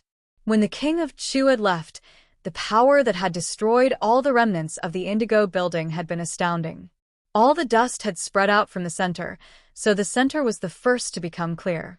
Ding Ning narrowed his eyes. He saw that all the traces had disappeared. Where the enormous indigo building had been, it had caved in like a crater created by a meteor. Mo Shouqing calmly watched as the dust dissipated. He thought for a long time, and then looked at Ding Ning and Fu Su. He asked the same question as the king of Chu had just now. "Where is forefather Zhou?" Fu Su was slightly shocked at this scene, and also felt joy at surviving a calamity. But more than that, he was dazed. He instinctively shook his head and looked at Ding Ning. "Killed by the blind dragon." Ding Ning slowly answered, "There is a blind dragon inside." Mo Shouqing looked at him and continued to ask, "Other than the blind dragon?" "There is also the flesh Bodhi," Fu Su answered first. "Forefather Zhou refined the flesh Bodhi, but was still killed by the blind dragon," Ding Ning continued. Mo Shouqing looked gently at him and said, "The blind dragon was able to kill forefather Zhou, but why did it not kill you? Why was the formation here destroyed?" "That blind dragon was very hungry." Ding Ning's uncomfortable feeling grew so strong that his body started to tremble. But he still said in a calm tone, "This building is an enormous cage to it. I told it that I may be able to help it obtain freedom." Hearing these words, Mo Shouqing frowned.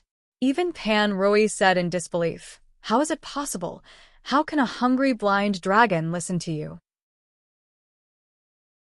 "Because I comprehended some secrets of the formation inside, and activated some seal scripts of the formation."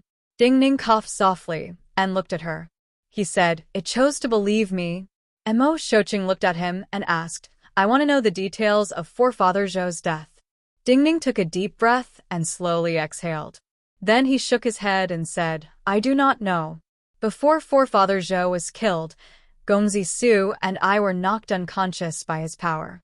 So the battle between him and the blind dragon caused the formation to be destroyed? Mo Shouqing turned around and looked at the enormous pit. You were just guessing. You did not see Forefather Zhou's death with your own eyes. Then why did the king of Chu destroy everything here to hide? Ding Ning grew silent. He did not answer. He did not know how to answer. There were many suspicious points in this place to anyone, especially when he was facing the wisest old man in Chongling. Eat this pill medicine. Pan Rui's left hand moved slightly. 2 milky white pills floated in front of Ding Ning and Fu Su. Maybe he did not want us to see any seal scripts in the ruins, and did not want us to detect the traces of the blind dragon's escape, she said with a cold expression. Mo Shouqing nodded and said, maybe.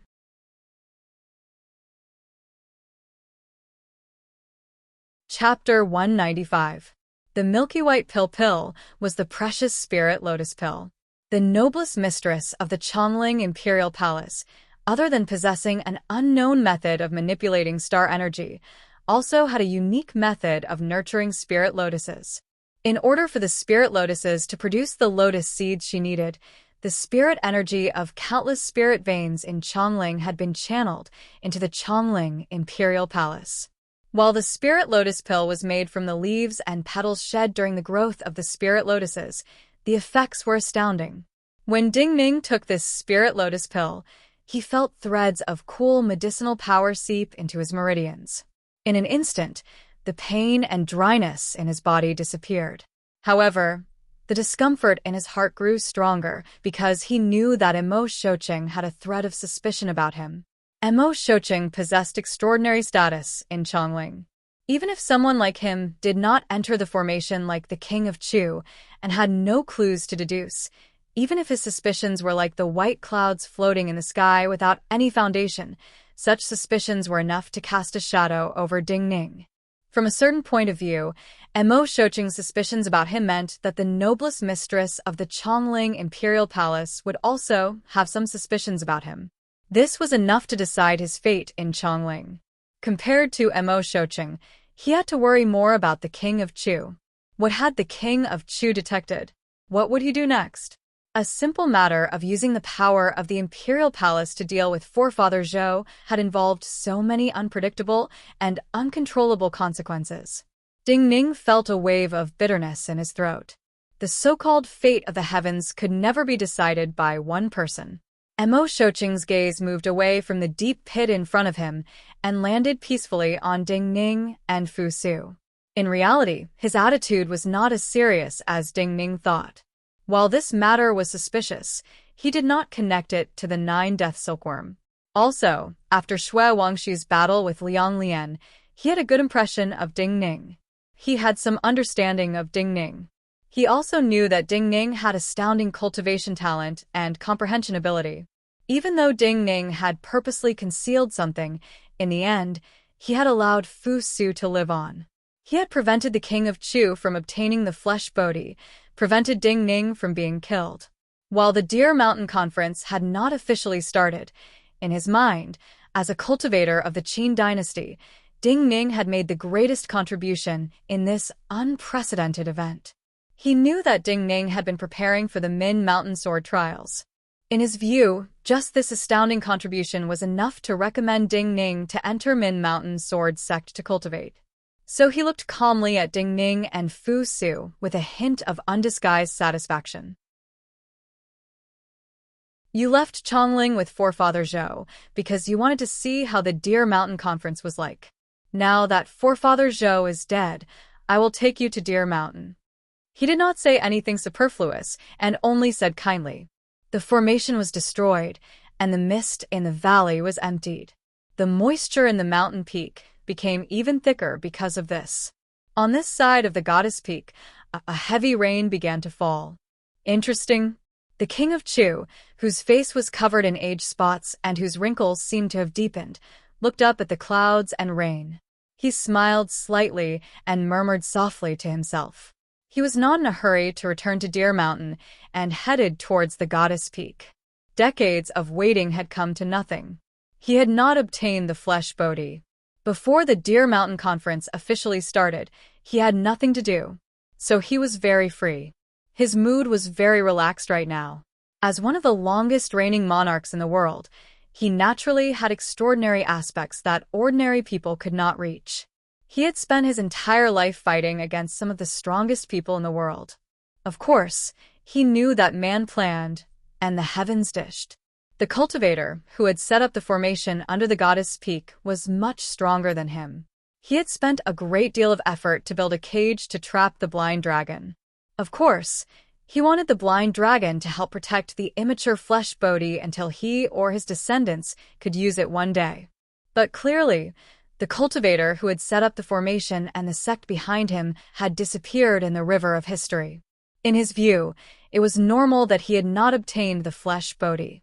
Also, compared to the flesh Bodhi, he felt that he had obtained something more interesting. Putting aside the blind dragon, there is only one person in the world who can defeat the legendary Blue Lightning Sky Ultimate Formation.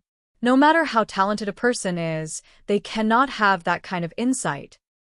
After saying the words, interesting, his body floated up into the air and landed on a cliff at the mountainside of the Goddess Peak.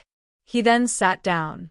He plucked some wild tea leaves from the rocks and then used his vital energy to make a stone pot.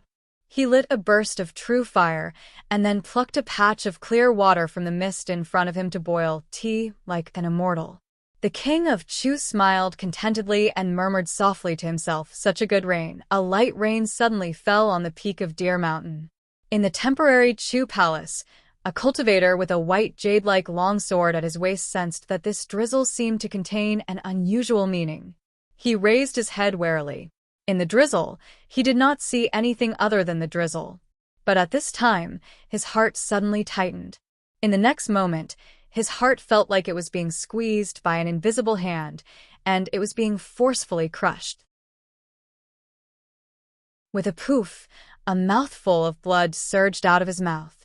This cultivator of the Chu dynasty did not even have the chance to scream before he fell down and died. An old bamboo had appeared in the rain. Then, a slightly stooped gray figure appeared like a ghost under the bamboo hat. Cold wind, bitter rain, green vines, and chaos. Taoist Ku, you did not come to Deer Mountain earlier or later, but came at this time. I do not understand your intentions. Consort Zhao looked calmly at the gray figure in front of the door, shook her head, and said. While she spoke calmly, her eyes were as gentle as autumn waters, and her actions were indescribably enchanting and seductive. The person under the bamboo hat grimaced. He slowly raised his head and revealed a plain face that looked to be in his 50s. We came from so far away for the matter of the crown prince. The man, who looked to be in his 50s and had a slightly stooped body, slowly said, We wish to make the fifth prince the crown prince. Consort Zhao smiled brightly and said, But the emperor has already made the crown prince. The man she called Taoist Ku Yu said silently, If Li Lingjun dies, another crown prince can be made. The Deer Mountain Conference is near. What the Chu dynasty needs the most right now is stability. Consort Zhao looked at him and said softly, I do not understand why someone like you is determined to do something like this. After a pause, Consort Zhao looked at him and said, Theoretically, you would not care if the fifth prince or Li Lingjun became the crown prince. The man she called Taoist Ku Yu was silent for a moment and said, I do not need to tell you the reason. Consort Zhao frowned slightly and said, You cannot kill him. I did not come alone. Chu Qifeng also came, so Fan Wugo will not appear here. Taoist Ku Yu looked at her and said seriously. When he walked into the palace, Consort Zhao had first said, Bitter wind, bitter rain, green vines in chaos. This was not a poem describing the scene in front of him, but representing the 4 cultivators of the Chu dynasty. You were once the 4 strongest cultivators of the Chu dynasty, but you know that in these years, the Chu dynasty has produced grandmasters like Fan Wugo who can match you. Consort Zhao could sense his absolute confidence, but she was not nervous at all. She smiled and said slowly, Also, you should know that even in the past, When you were said to be the strongest, it was because many people had not shown their full strength and excluded some people from the imperial palace. So you still can't kill Li Lingjun today. She paused and then said seriously, no matter what someone said to you to have you come here, this matter cannot succeed. So you should give up on such thoughts. His Majesty is not here. Daoist Kuyu shook his head and said resolutely. This represented his final decision. The King of Chu was not here, so he believed he could kill anyone here. So when he said this, his body seemed to suddenly fade in the air. Countless strange, faint, and seemingly traceless, but unusually tenacious and powerful presences came out of his body. Like a spring rain, they seeped into Consort Zhao's body. These powers flooded towards Consort Zhao's heart. Consort Zhao's heart stopped beating and started to contract violently.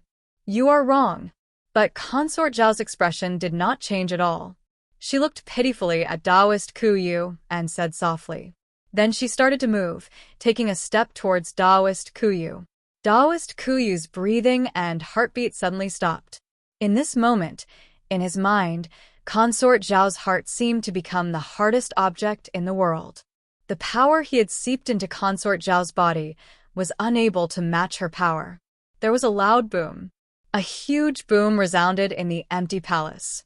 A white fist, carrying a terrifying wave of energy, expanded at an astonishing speed in Daoist Kuyu's eyes. Daoist Kuyu let out a low growl, and all the power in his body surged out.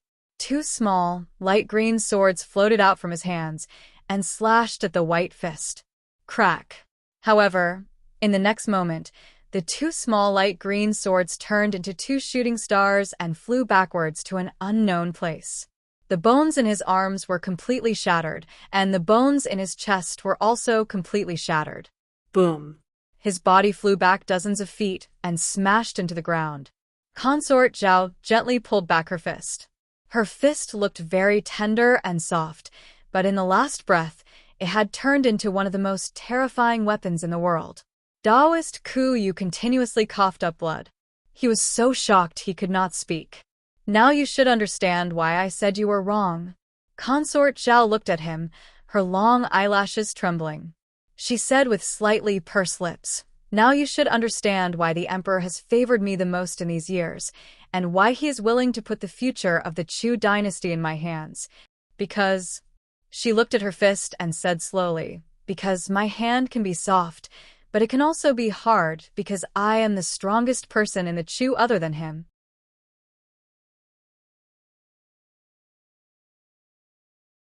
Chapter 196. Bleak Wind, Bitter Rain and Vines. Heavenly Works Pavilions Chu Chifeng, Humble Schools Daoist Kuyu, Whitestone Workshops Du Qingting, and Bamboo Mountain Workshops Zhou Yinluan. These four had once been the strongest grandmasters of the Chu dynasty and could even represent an era. But today, Daoist Kuyu, one of the four grandmasters, had been instantly defeated by Demon Consort Zhao, who was rumored to only know how to charm people. He had been defeated so easily that even the palace was not damaged. The scene looked even worse than a battle between low-level cultivators. As one of the two sides, Daoist Kuyu naturally knew better than anyone the difference in power between himself and Consort Zhao. Consort Zhao's punch had not just destroyed his body, but also his Dao heart. How is this possible? So when he heard Consort Zhao Xiang's words, he said in a daze, in the past many years, the strongest cultivators in the world have never come from the Chu dynasty. Being good at using material things is the difference between people and animals. But relying too much on material things is the greatest weakness of your generation of cultivators. Consort Zhao looked coolly at him and said softly, using things to benefit oneself is the true path of cultivation. While this is simple, and any cultivator of the Chu dynasty understands, compared to the cultivators of the Qin and Zhao dynasties, you seem to lack energy from the start of your cultivation. If this was any other time, Daoist Kuyu would have snorted at Consort Zhao's words and said that Consort Zhao was speaking nonsense. But after seeing the other's crushing punch, he had a completely different understanding. He grimaced. Is this what they mean by understanding the truth, but being unable to do it? Consort Zhao smiled brightly and said, "Since you have seen my cultivation today, you should have some confidence in the future of the Chu dynasty and me." Daoist Kuyu shook his head and said softly, "I still do not have confidence." Consort Zhao Xiang's expression suddenly changed. A rare coldness appeared on her face. She said harshly, "For a long time in the future, the Chu will not have someone stronger than me." "You do not have confidence in me. Is it because of the people from outside the court? You are from Chu. Why would you listen to the opinions of people from other dynasties?" Daoist Bitter Rain took a deep breath. This was his last breath in this world, so the air he breathed into his chest and abdomen was exceptionally sweet. Consort Zhao's face turned even uglier. She could see that Daoist Kuyu was seeking death, but even she could not stop a cultivator of this level from killing her. There was a soft explosion in Daoist Kuyu's heart, and then this grandmaster of the Chu dynasty dropped his head and died. Consort Zhao clenched her fists tightly, then slowly released them. A beam of essence chi appeared in the air above her head, rising into the sky like a smoke signal. "Who is it that can make people like you and Chu Chiefing believe that it was wrong for our emperor to make Li Lingjun the crown prince? I can even send you to your death." She couldn't control her emotions as she looked at Daoist Kuyu's corpse. She really couldn't understand. The night gradually passed, and the morning mist dissipated. A faint light silently flew down from the clouds. Endless Palace was the name of a palace in the inner palace of Chongling. It was also a secret cultivation place the Empress had set up. The Empress came from the Bazin Kendo ground. She had been a legendary cultivator during the wars against the Han, Zhao, and Wei dynasties. The cultivation place she set up naturally had astounding methods rarely seen in ordinary cultivation places. Pan Rui's fish-like steed was also extraordinary. At least, it had never appeared in the records of any cultivation records. Even with the addition of Ding Ning and Fu Su, this fish-like steed still flew very lightly. It did not show any fatigue after flying for a long time. High up in the air, Mo Shouqing's body naturally released a presence to offset the cold wind. There was not much difference between being high up in the air and when he landed. But when the steed landed, Mo Shouqing seemed to feel something heavy land in his body. He finally made up his mind and turned to look at Ding Ning. He said softly and guiltily, "I must apologize to you. From the start, I purposefully concealed my identity." Ding Ning was silent. He thought if he had to apologize, he should be the first to apologize. He thought that he could have easily used the Empress' power to deal with forefather Zhou. But because of the King of Chu's appearance, things became so complicated, and he and Fu Su were in true danger. "I know you must be very angry." Fu Su looked at Ding Ning's silence and grew nervous. After saying this, he didn't know what to say and froze where he stood. Ding Ning looked up at his nervous features and said, "You do not have to apologize because I never asked for your identity." Fu Su stilled. He did not understand the meaning of the words. Ding Ning said calmly, "I never look at the other's identity when making friends." Fu Su reacted. He looked joyfully at Ding Ning and said, "You really do not care?" Ding Ning frowned slightly and said, "As long as you do not care." Fu Su understood Ding Ning's meaning and nodded hard. Just like before, hearing the two youths' conversation, Mo Shouqing smiled slightly. In his view, this was a very childish conversation. How could the children of the imperial family, especially the future crown prince of the Qin dynasty, have true friends in the future?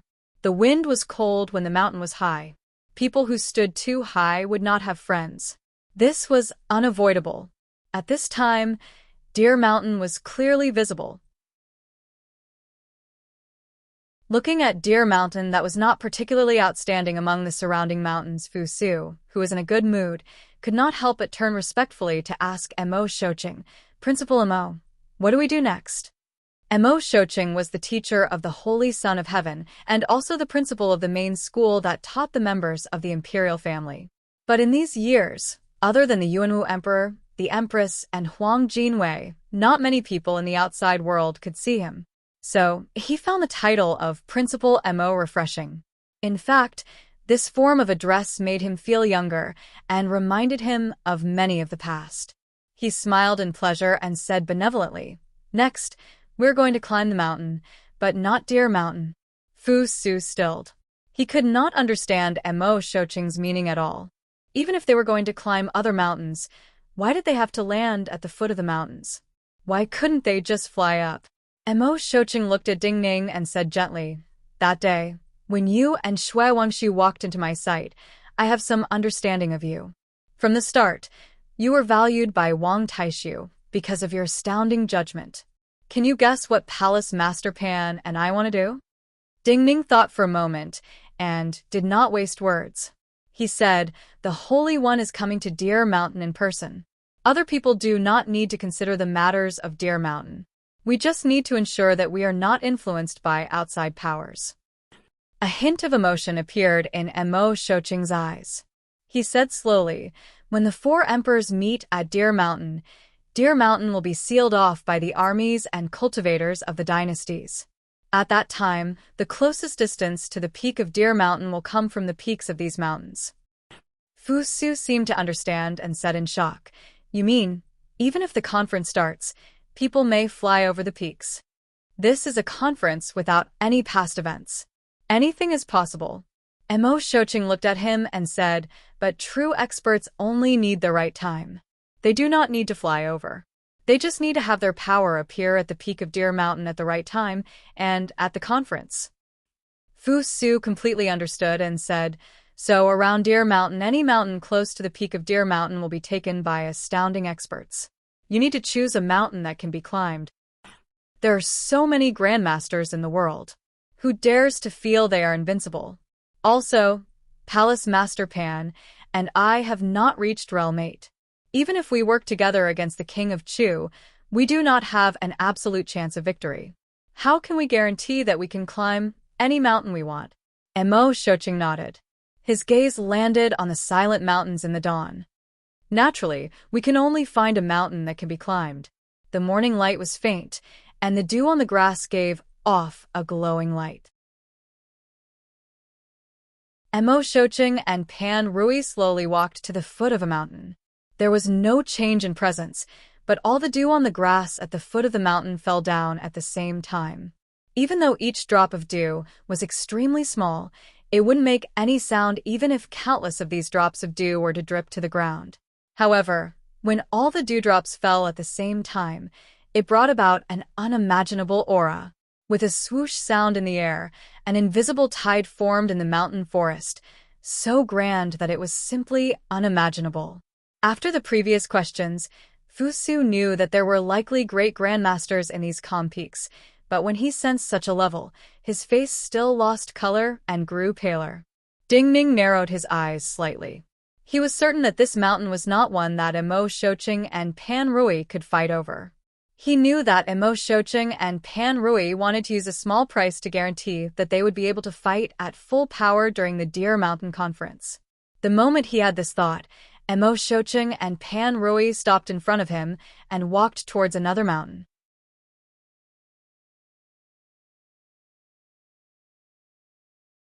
Chapter 197. The second peak they reached was on the east side of Deer Mountain. Before they reached the foot of the mountain, Mo Shouqing, who had been walking at the front, stopped when he saw the full appearance of the mountain from a distance. "Principal Mo, we cannot ascend this mountain." Thousands of drops of dew fell at the same time, turning into an unimaginable tide. The great presence formed by the accumulation of countless minute presences still reverberated through Fu Su's body. He looked at Mo Shouqing, who had stopped walking, took a deep breath, and tried to calm himself down. Then he said softly in puzzlement, "Just now, I truly understand why I have to stay far away from these mountains. If these mountains are filled with grandmasters like this, then if I fall from the top of these mountains, I will be targeted by everyone. If they see my identity, I fear they will work together to kill me. But what I do not understand is that this mountain looks very calm, and there does not seem to be any presence at such a distance. Why can't we ascend it? Could it be that the Grandmaster on that mountain has already revealed his realm from such a long distance away?" Mo Shouqing had turned around by now.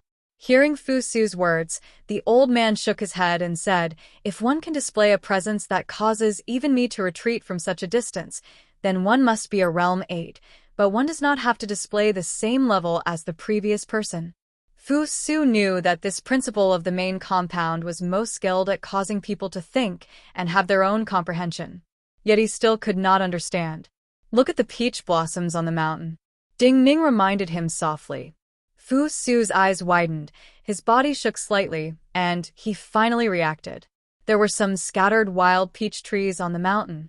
Along the way, the wild peach trees in the Wu Mountain area had not bloomed, but now, all the wild peach trees on the mountain had bloomed. Even from afar, one could see that the flowers on the wild peach trees were exceptionally bright. It was a common red color, but the red color was so thick that it seemed like jade juice was about to drip down. "The mountain flowers are in full bloom, so thick. Is the person on this mountain right now the legendary young Marquis Li of the Qi dynasty?" he said in shock. There were many people in the world who used the title of young Marquis to imply that they did not care about fame and fortune. However, most of the time it was because it was impossible for them to obtain the title of a noble. However, Li Mingzong was a true Li Mingzong because he was a true member of the royal family of the Great Qi dynasty. He was a prince of the Great Qi dynasty, who was born with a fief. Strictly speaking, the current emperor of the Great Qi dynasty, Qi Mingzong, had to respectfully call him imperial uncle. But ever since he started to cultivate, this cultivator, who was born as a marquis, became a wild crane that did not belong to any cultivation place in the Qi dynasty. In the Qi dynasty, where spirits and ghosts were the main cultivation methods, he was a true anomaly in the cultivation path. What he cultivated was the pure way of nature, the method of life bond items. In the many legends of the past, he had fought with many grandmasters of the Qi dynasty, but he had never been defeated even once. Other than young Marquis Li, no one else in the world can make flowers bloom brighter than life. Mo Shoqing said admiringly, "The new peaches this year will be unprecedentedly delicious." Fu Su said in disbelief, "I heard that young Marquis Li is very strong, but Principal Mo, you and Palace Master Pan have to avoid him." Mo Shoqing said calmly, "His life bond item is the heavenly nurturing bead. He does not have strong killing intent, but it is the best life-preserving talisman. After so many years of cultivation, I do not know how much his energies have grown. When he fights, his vital energy is endless. Before the Deer Mountain Conference, no one can afford to waste time with him. Even if they could win, they could not afford to waste time." This time, Fu Su truly understood that in a situation like the Deer Mountain Conference, the fights between these grandmasters were not as simple as a blade and a sword as usual. The heavenly nurturing bead that nurtured all things in the world. The one on this mountain was naturally young Marquis Li. Thousands of dewdrops turned into an indescribable and terrifying tide. The one on the previous mountain was naturally Song Chaosheng, a cultivator of the extinct Song family of the Wei dynasty. Song Chaosheng, young Marquis Li. What other names would appear that represented the greatest power in the world? Ding Ning followed Mo Shoqing and Pan Rui to the third mountain as such a thought flashed through his mind. Even for him, he only knew the names and power of these people from rumors and had never seen them up close. This mountain still cannot be climbed. I had not thought that even an old monster like Guodongjiang would come.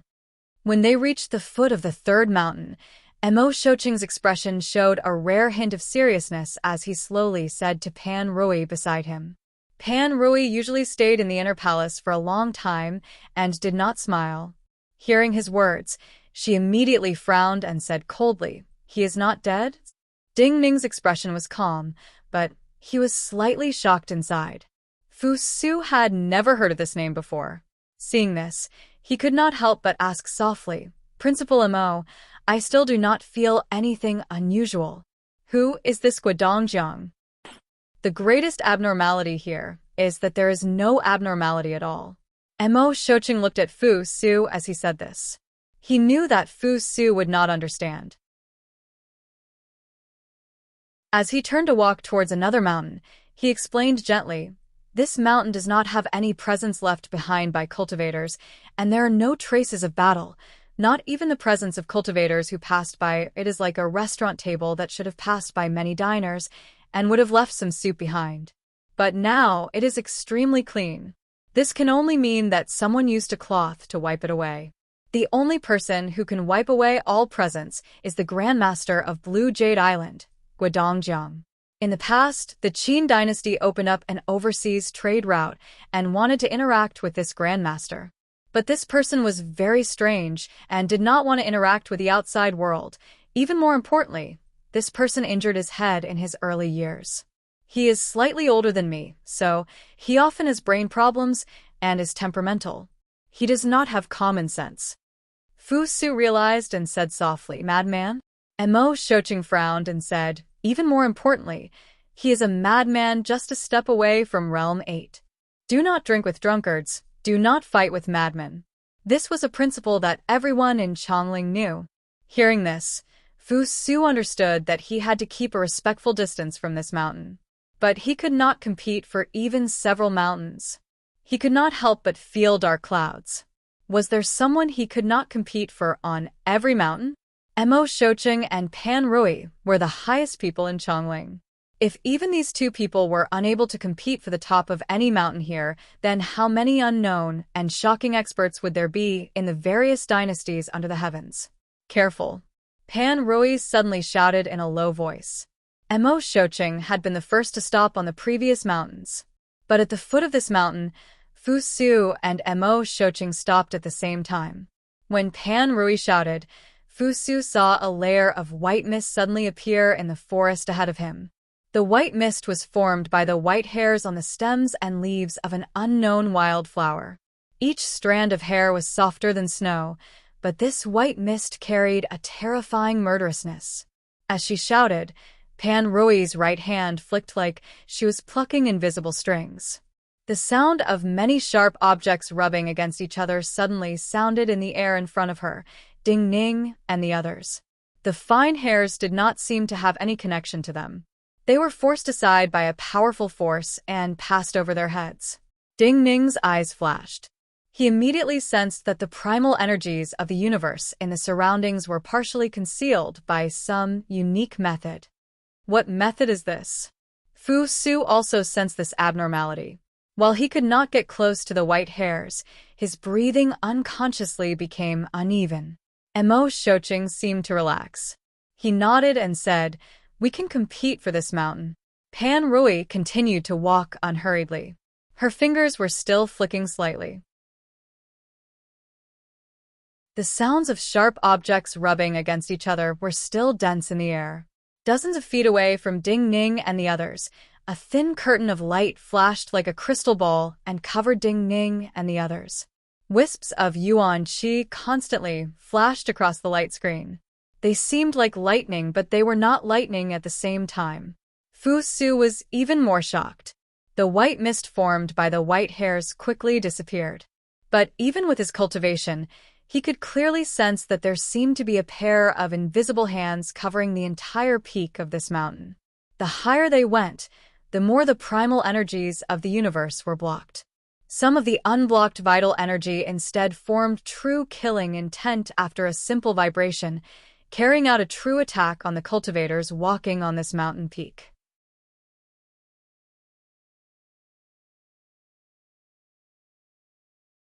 Chapter 198.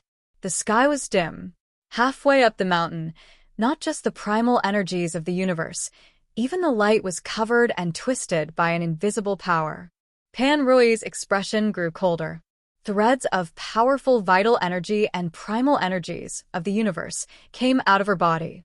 While she could not bring in large amounts of primal energies from outside the mountain, her body was like an empty mountain that contained countless primal energies of the universe. Fallen leaves danced.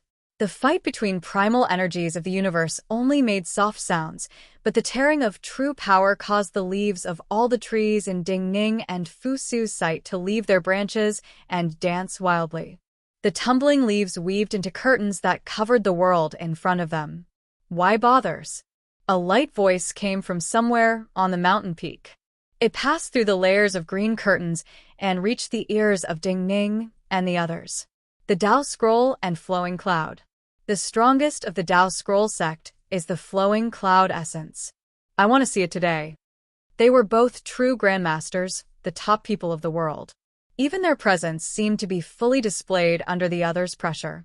The moment Pan Rui raised her head to speak, a clear energy spread from her body and stabbed into the sky above her head. Then she reached out a hand towards the mountain peak. With a snap, there was a sudden explosion in the sky above her head. A beautiful ray of sunlight shone down from the azure sky, illuminating her body. Her entire body was dyed a faint gold. As the sunlight fell, primal energies of the universe burst out like a dam. The surging primal energies of the universe flooded in through the only gap, turning into a visible blue wave. It was also at this moment that a pure white sword flew out from her hand. The blue wave surged into her small white sword. The small white sword immediately disappeared. A straight path of light was left behind among the layers of green curtains. At the peak of this mountain, under an ancient pine tree, a man in indigo robes was sitting. This green-robed man's face was no more than 30 years old, but his pair of black eyes that were as calm as an ancient well seemed to contain the contents of mountains and seas, containing the meaning of the accumulation of time. When the straight path of light appeared in the countless layers of green leaf curtains, he raised his eyebrows slightly. He used his index and middle fingers as a sword and pierced forward. When his fingers stabbed out, the air in front of him seemed to become extremely viscous. An object appeared, spinning at high speed and unstoppable. It was Pan Rui's small white sword. The two fingers of this grandmaster in green robes became absolutely transparent. Even his blood vessels and bones seemed to have completely disappeared. They only emitted a sparkling luster. His fingertip was like the tip of a sword, accurately hitting the tip of the small white sword that was spinning at high speed. The tip of the sword spun around his fingertips. Not a single mark was left on his fingertips, but the stone he was sitting on suddenly turned into fine powder. Cracks like spiderwebs appeared on the ground beneath him and quickly extended into the distance. At this moment, he looked up at the sky. The invisible curtain that covered the entire mountain and isolated the world completely disappeared at this moment. Some of the white cloud energies in the sky changed at his glance, turning into enormous white seal scripts. Pan Rui took a deep breath. The small white sword spinning at the Grandmaster's fingertips suddenly retreated into the path of light that had not disappeared. Being able to withdraw the sword at such a speed meant that she had not used her full power, or rather, she did not want to use her full power to face this Grandmaster's next attack. The Grandmaster in green robes seemed to realize something. He also took a deep breath and frowned deeply. The white cloud energies in the sky seemed to be frozen and did not dissipate.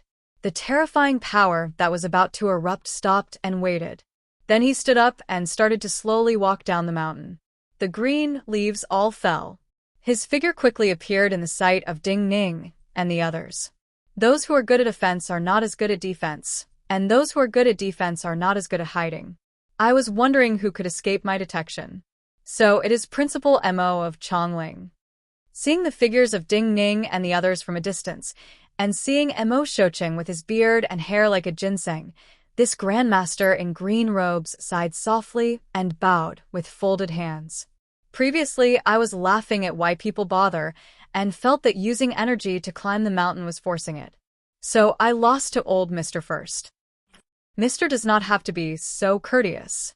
Mo Shouqing nodded in return and said, I have climbed many mountains in my life, but none was as difficult as this one. Only when he said this did Fu Su detect that his body was covered in sweat. Fu Su finally reacted. Previously, when climbing the mountain, Mo Shouqing had not used vital energy at all and only relied on his body. While Mo Shouqing was one of the people closest to Realm 8 in the world, he was an old man and naturally tired from climbing the mountain like this. The Grandmaster in green robes thought for a moment and said, In that case, farewell. After saying this, he turned around and left without any hesitation. This is the presence of a true Grandmaster?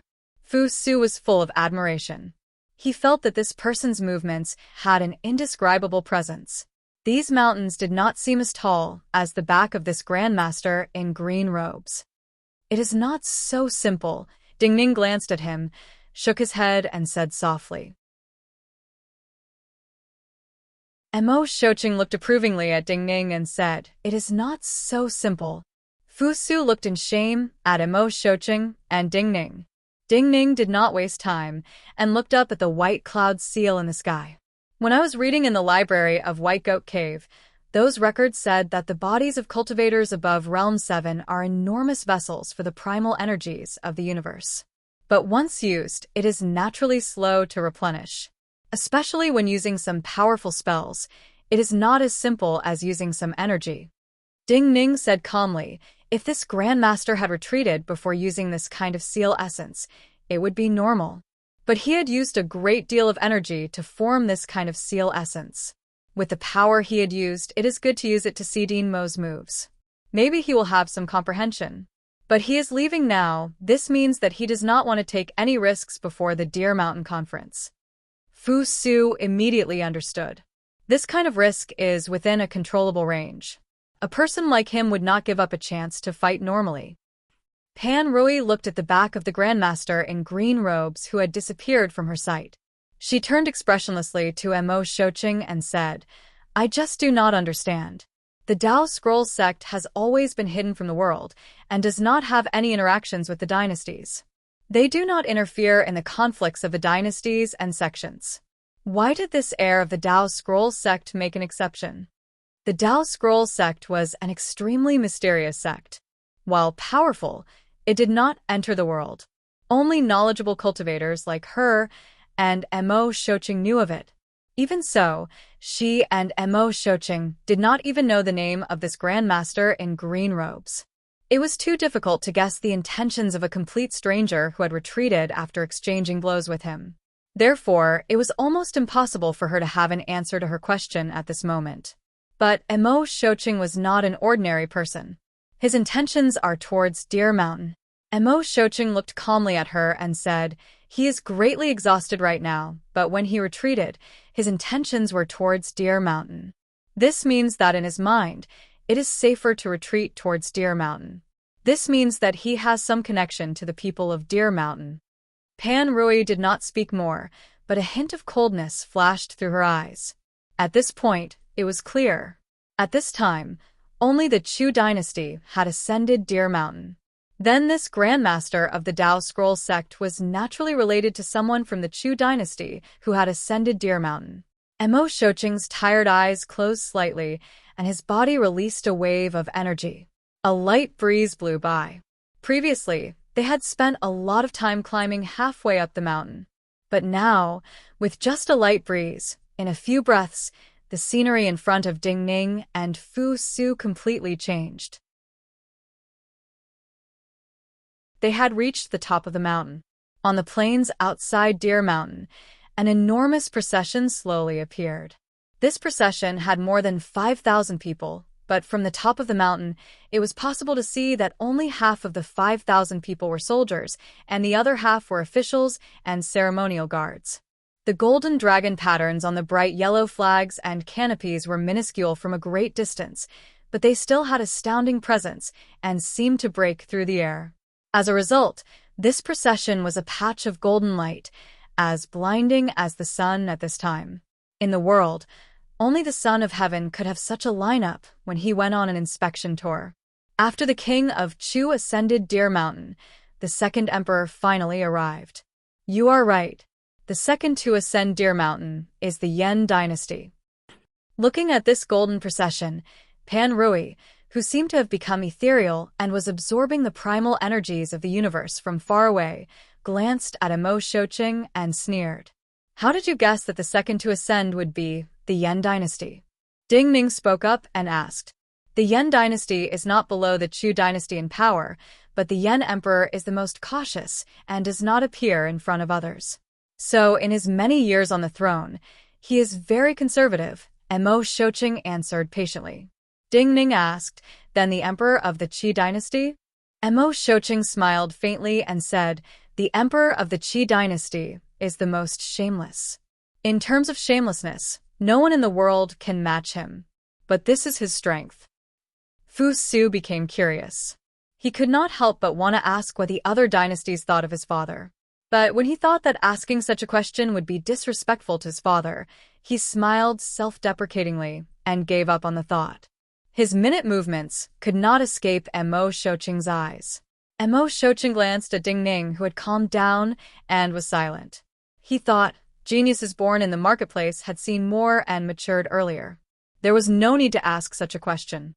If they did not feel that the Yuanwu emperor and empress were truly heartless and wanted to conquer the world, why would the other three dynasties think of the Qin dynasty as their greatest enemy?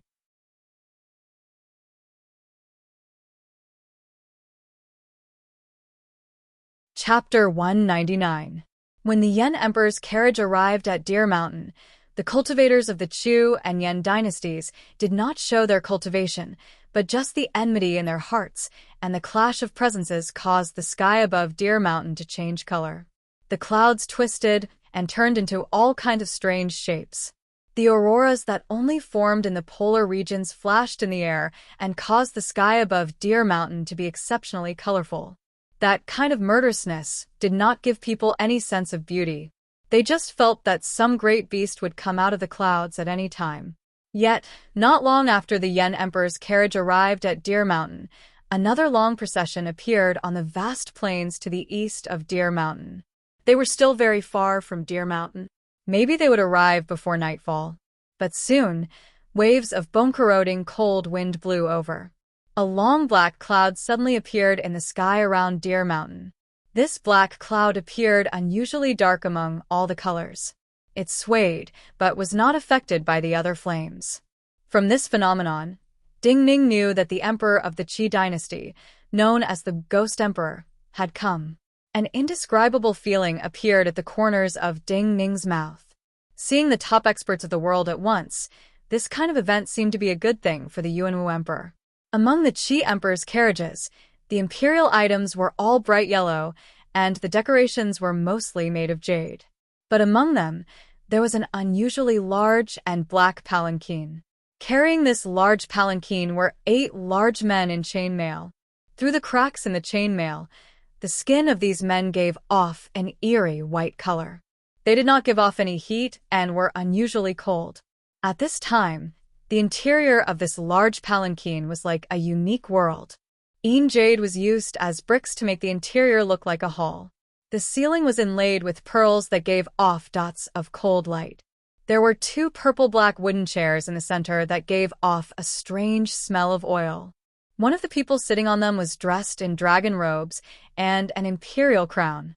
His face was white and beardless. He looked to be in his 40s. While his face was slightly long, he gave off an indescribable nobility. Naturally, this was the Qi emperor. The other person was dressed in a pitch-black robe and wore a white bone necklace on his wrist. His pitch-black hair was also tied up with a white bone ring. Although he was a man, his face was more beautiful than most women in the world. Teacher Rua, this time, the lives of the Qi dynasty's people are in your hands. You are. The Qi emperor's expression towards this handsome man in black robes was extremely respectful. If someone saw him right now, they would suspect that the handsome man in black robes was the real Qi emperor. It is all right to speak to other people, but there is no need to be so shameless in front of me. The handsome man in black robes did not seem to think of him as an emperor at all. He interrupted him with slight displeasure.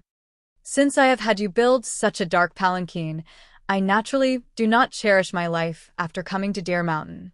I have never thought of returning alive. What else do you have to worry about? Being directly exposed by this black-robed handsome man and being called shameless, Emperor Qi laughed embarrassedly. He was not angry but said even more respectfully, if you don't like to hear these words, I won't say them. But if there's anything else you want me to do, please let me know. The handsome man in black robes shook his head and said, No need. You just have to remember what you promised me. After I die, deliver my body to my disciple. The Qi emperor said awkwardly, How can I definitely die? The handsome man in black robes frowned and said, "You were afraid that I would not die earlier, and now you say such things. Do you not find it boring and shameless?" The Qi Emperor shook his head and sighed. "I cannot look down on the world like Yuanwu and the others. A mediocre person like me, if I do not even know how to say such heartwarming words, then I really am useless." The handsome man in black robes looked at him for a moment and said sincerely, "You are too humble." The night was coming. The Qi Emperor's carriage finally arrived at the foot of Deer Mountain. The three emperors had arrived and were only waiting for the Qin Emperor. Boom.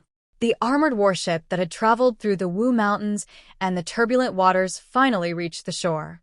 There was an enormous roar like thunder, and also like the world was groaning in pain. White waves rose like snow between the ship and the rocks on the shore. The Yuanwu Emperor stepped out and was the first to land on the shore. Many drops of water fell on his dragon robe and landed in the eyes of the dragon. The dragon's eyes immediately lit up as though it had come alive. The Yuanwu Emperor raised his head. In the bloody storm 3 years before his ascension, the Qin dynasty had been greatly weakened. The following battle against the Chu had been a great loss. So, starting 3 years after Yuanwu, he and the entire Qin dynasty had been enduring and conserving their strength. At this time, he was like a sword that had been sheathed for many years being unsheathed. The Yuanwu Emperor moved. He didn't use any carriages. He just walked at the front. In the battles many years ago, he and the many powerful cultivators that had followed him had always been the first to charge at the front of the battle formation. But now, no one could stand shoulder to shoulder with him. Wind blew everywhere. 4 huge clouds swept across the sky, forming 4 huge pillars of clouds that supported the heavens and the earth. Countless stars flashed in the center of these 4 pillars of cloud. It was like he had plucked a piece of the sky and embedded it in the center of these 4 pillars of cloud. The mountains around Deer Mountain were silent.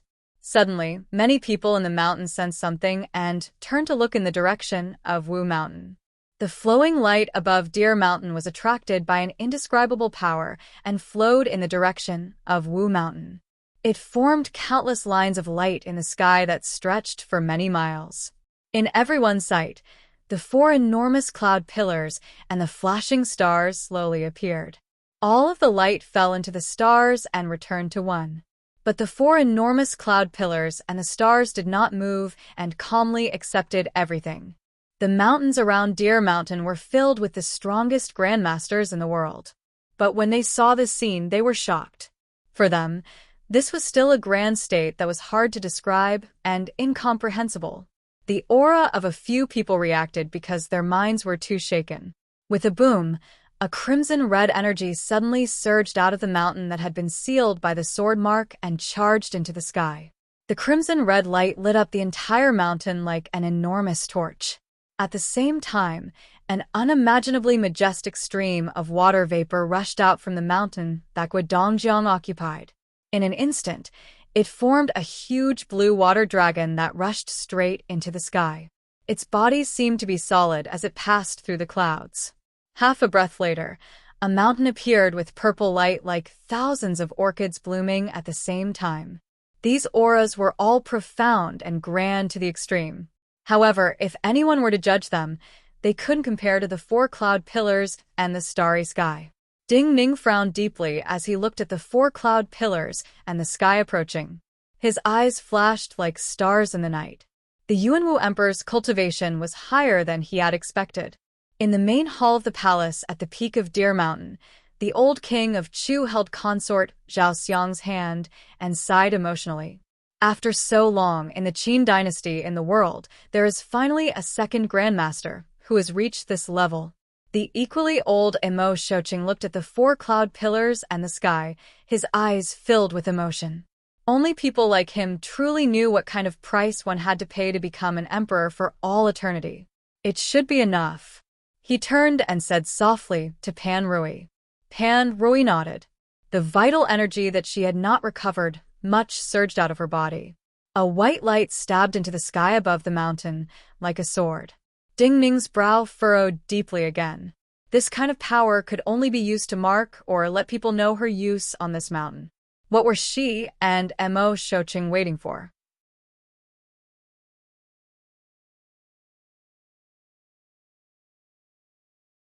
Chapter 200. As the four cloud pillars came closer to the foot of Deer Mountain, Ding Ning's frown deepened. Under the cover of these four cloud pillars, the Qin dynasty troops could not see them clearly in the darkness. The Yuanwu emperor did not walk quickly. His entire body was in a strange energy. It did not seem like his body was moving, but invisible primal energies of the universe were pushing him forward. He walked on an invisible path in the world. His walking seemed to be pulling on an invisible seal. Every person in the Qin dynasty army behind him felt their footsteps lighten. They even felt threads of primal energies of the universe that they usually could not feel seeping into their bodies. The surface of their skin gave off layers of faint golden light. In the past, when he had killed by Shan Shui and Zhao Yi, he had only used limited power and used the Empress to attack. But at that time, only the top cultivators of Chongling had sensed his cultivation. Ever since he ascended the throne, he had endured and gone into seclusion for this Deer Mountain conference. Now that he had truly shown his cultivation, everyone in the Qin dynasty army felt even more awe. But what puzzled them was that the bureau chief of the Clan Law Bureau, Huang Jinwei, who had been following behind the Yuanwu emperor and was just a person's length away from the Yuanwu emperor, did not change at all. Huang Jinwei's entire body seemed to be separated from this invisible talisman, and there was no change compared to usual. The ordinary cultivators in the Qin dynasty army, and even Marquis Su, who was as heavy as a mountain, did not understand. For this procession, the Qin dynasty Yuanwu emperor was walking at the front, but there were vanguard troops and ceremonial officials who had come ahead of him. Along the way, they had made arrangements with the other three dynasties and set up their own defense zones and camps. Along the way, some troops and cultivators had set up camp. The closer they got to the foot of Deer Mountain, the fewer people following behind the Yuanwu emperor. An indigo figure suddenly appeared in front of the Yuanwu emperor's path. Even though the people following the Yuanwu emperor were the best of the Qin dynasty, and even if the Yuanwu emperor did not act, no grandmaster could match the elite forces of a dynasty gathered here.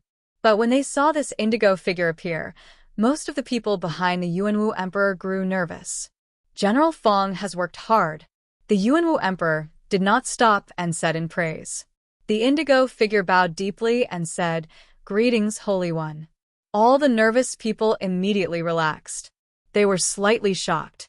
The mighty General Fong, who had been guarding the pass, had been transferred over.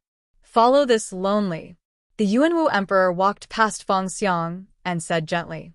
Dressed in indigo robes, Fong Xiang stilled slightly. He was not used to the Yuanwu emperor calling himself this lonely. But he immediately nodded in agreement and followed silently. What is important? The Yuanwu emperor did not look back. His gaze was fixed forward. But after Fong Xiang started to walk, he suddenly asked. Fong Xiang frowned slightly. He looked up at the back of this powerful emperor and said, "The world is important." The Yuanwu emperor showed a satisfied expression. "This lonely is very satisfied with your answer. You have worked hard outside the pass. After this conference, you can return to Chongling to rest," he said directly. Then he paused and slowly said, "As long as this lonely one is here, I can guarantee your Fong family's safety and wealth." Such a promise from the emperor's golden mouth was an unimaginable reward for any prestigious family. But Fong Xiang's expression was still calm. He was calm because he knew what kind of price he had to pay. He also knew what kind of deeper meaning he would have after making such a promise. "Thank you, Holy One, for your kindness." He bowed slightly in thanks. "Interesting," the Yuanwu emperor said coolly. He did not say this to Fong Xiang, but to an ordinary pine tree on the side of the path. The moment he spoke, the air was slightly distorted. A layer of soft blackness, darker than the night, spread out on a branch of the pine tree. The blackness seemed to form the shape of a curled-up infant. But when the Yuanwu emperor's gaze landed on it, the blackness quickly dissipated. Huang Jinwei and Feng Xiang exchanged a look and saw the seriousness in each other's eyes. At this time, on the peak of Deer Mountain, in a newly built and majestic tent, a wisp of black flames suddenly surged out of the fingers of the black-robed handsome man in the black palanquin parked at the north. It jumped in the air like a candle before being extinguished. Interesting. Emperor Qi looked at him anxiously, but he shook his head and said after pondering for a while. Looking at the four clouds, Ding Ning took a deep breath. His furrowed brows relaxed. Then he closed his eyes, leaned against the trunk of a withered tree, and started to rest. He was still too far from the Yuanwu Emperor and Deer Mountain. His cultivation was too lacking. So, at this time, he could not see all the clashes on Deer Mountain. There was no meaning in watching now. Only when the conference truly started, when the experts attacked with all their power, could he see clearly the moves of these people who might interact with him in the future. A stone step appeared in front of the Yuanwu Emperor. This was the first step on the path to Deer Mountain that faced him. Only when he stepped on this step could he truly begin to ascend Deer Mountain. The four emperors had gathered. Tomorrow would be the true start of the Deer Mountain Conference. Yet, the moment he stepped onto the stairs, Emperor Yuanwu's lips curled into a strong and confident smile. For him, the true conference had begun. In the distant plains, the black clouds roiled, the wind howled, and light scattered. The powerful primal energies of the universe caused by the terrifying presences spread through the plains. Even the grandmasters on the mountains around Deer Mountain could not sense it from a great distance. But as the only realm 8, Emperor Yuanwu could faintly sense the abnormality in the world. In the pitch-black plains, a wolf came from the distant meadow. It was the leader of the wolf pack. It was exceptionally strong and had an exceptionally sensitive sense of smell. It smelled the scent of countless fresh blood, and there seemed to be a kind of indescribable, wonderful taste condensed in it. It made it feel that as long as it could devour this kind of flesh, there would definitely be great benefits. But when it burrowed out of the long grass and saw the scene in front of it, this usually bloodthirsty and violent wolf curled up on the ground in terror and started to tremble. Tens of thousands of people, horses, and carriages appearing in one place at the same time, especially in the midst of a chaotic battle, was a terrifying matter. Also, there were countless cultivators here. The brightest flashes in the sky were not the lightning in the storm or the meteor shower, but the trajectories of many seal weapons and rare flying swords that gathered primal energies of the universe.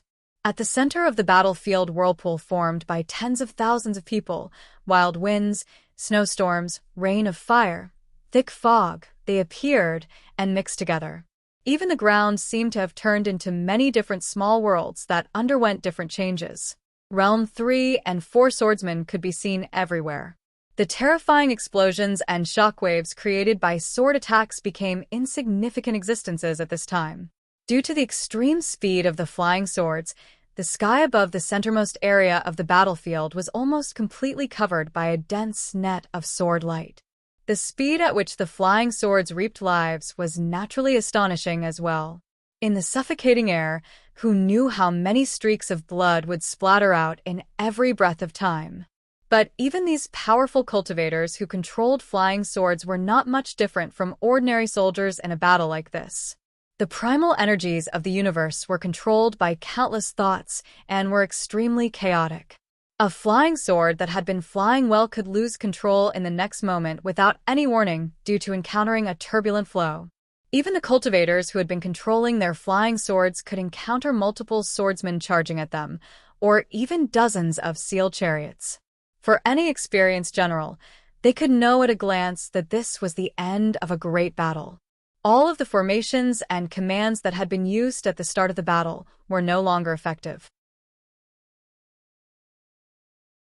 In this type of battle, where even the central armies of both sides were caught in a bitter struggle, apart from some powerful military equipment that hadn't been put into use yet, there were also powerful cultivators who still had some fighting strength left.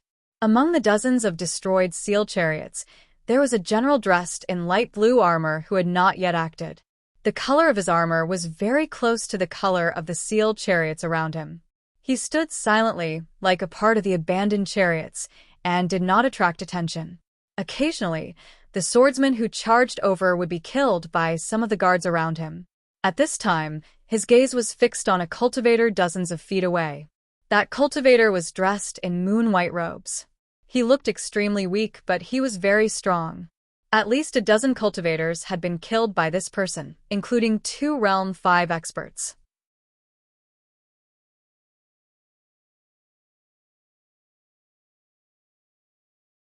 Chapter 201. The sword the cultivator in moon-white robes held was also moon-white.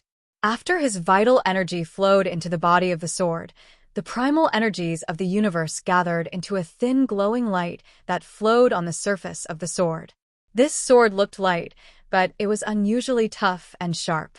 The 2 cultivators above the 5th realm that he had killed had been cut in half along with the weapons in their hands.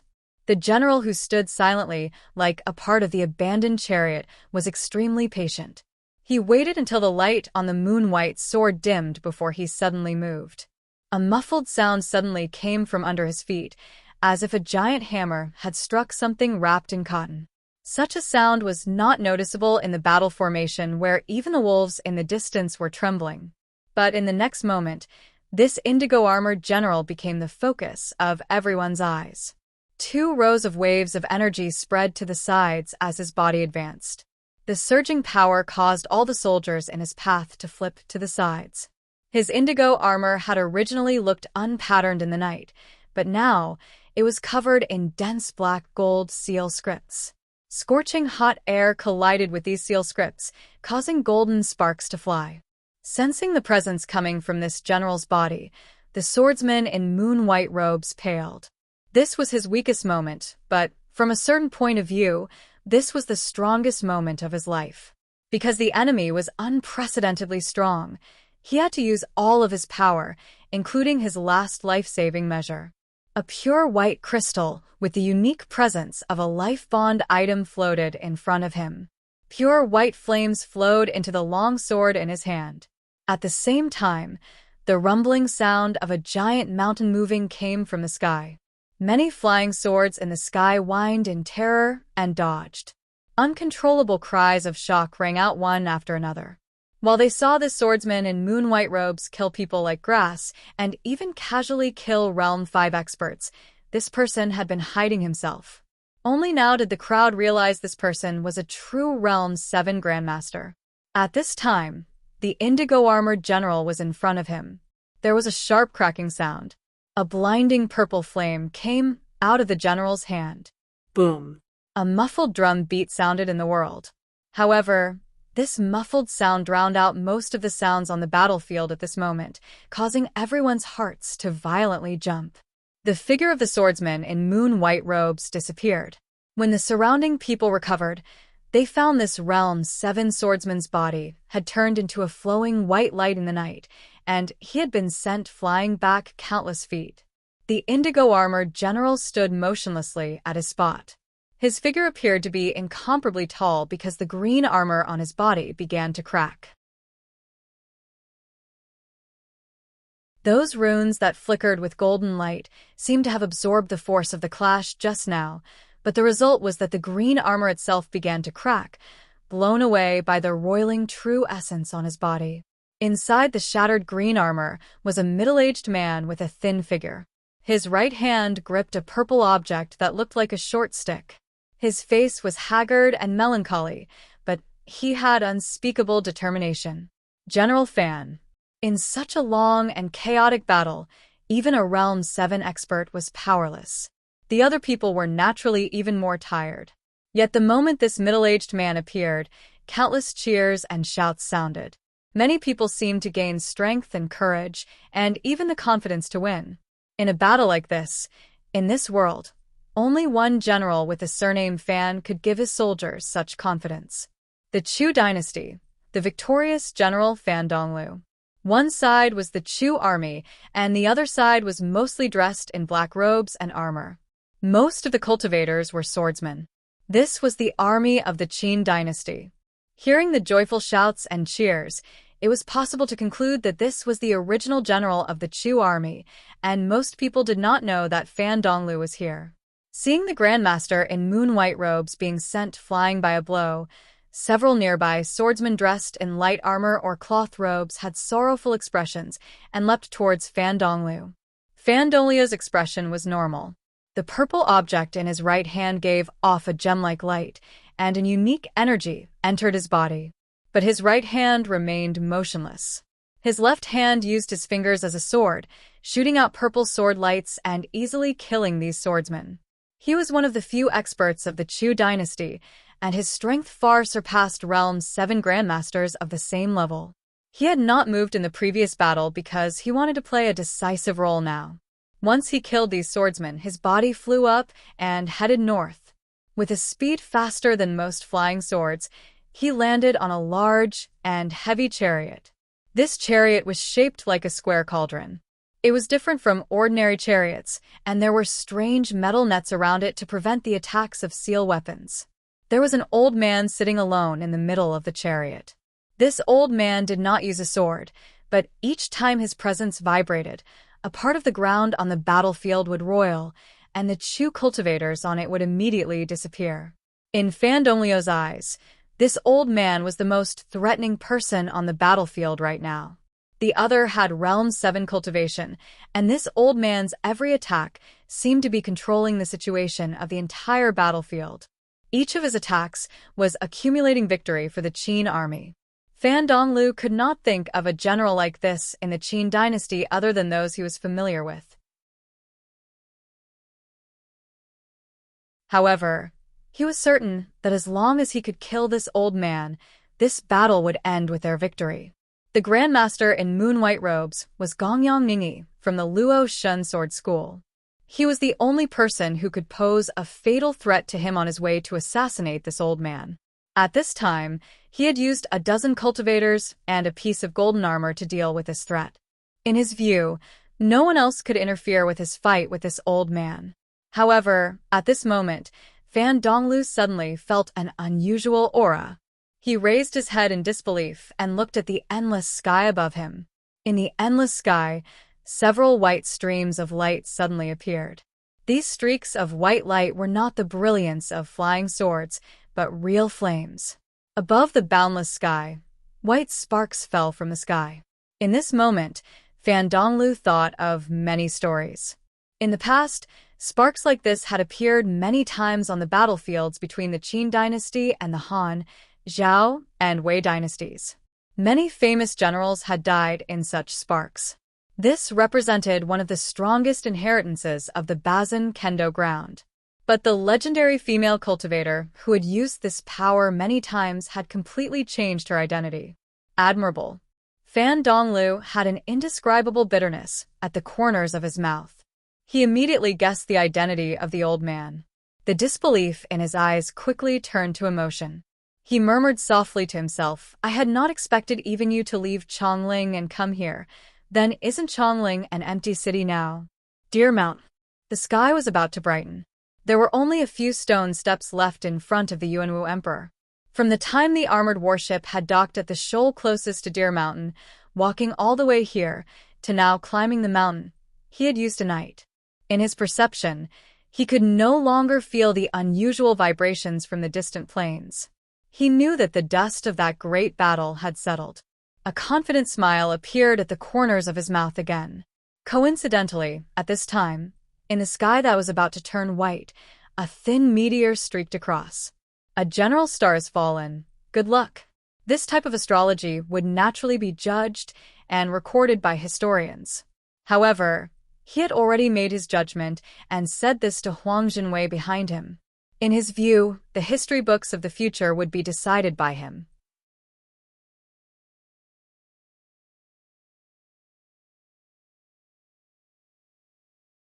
Chapter 202. The morning wind at the peak of Deer Mountain was slightly cold. The etiquette officials of the 4 dynasties had prepared for many years for the conference and had practiced many times. The 4 dynasties stood side by side like 4 tigers chasing a deer. Naturally, they all had their enmity. But these etiquette officials appeared to be close and coordinated. They did not even speak loudly. In the imperial camp of the Qi dynasty, the handsome man in black robes walked out of the black sedan. He looked at the flags, golden battle axes, stars, squats, standing gourds, my staff, imperial staff, and other things as they appeared. Closest to the throne were horsetail whisks, golden cauldrons, incense boxes, wash bowls, spittle bowls, golden bottles of various sizes, and other miscellaneous items.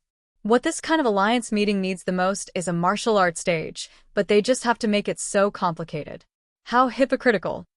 A cold judgment came from his mouth and landed in the ears of the Qi Emperor next to him. The Qi Emperor smiled almost wretchedly and said, "This is not hypocrisy. The more complicated the etiquette, the more solemn it will feel. At least, it will remind us that ruling the world is not a child's play. It will make us more careful in our words and decisions." The handsome man in black robes frowned slightly.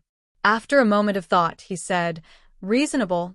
The Qi Emperor looked at the handsome man in black robes who seemed to understand, and was slightly happy. Then he immediately became worried. He said, "Of the Qin people who came to Deer Mountain with Yuanwu, 2 important people are missing." The handsome man in black robes glanced at him and did not seem very interested. The Qi Emperor continued, "Li Si and Hu Hai also left Chongling with the Yuanwu Emperor, but they are not at Deer Mountain. You do not have to worry about anything." The handsome man in black robes turned to look at the Yan dynasty's camp and said coolly, "Victory is not here. Even if you have to take the lead, it will not be your turn." The Qi Emperor was shocked. He looked in incomprehension at the handsome man in black robes. He saw where the handsome man was looking and his eyes widened in disbelief. "Is it enough?" The black-robed handsome man coldly shouted, interrupting his words.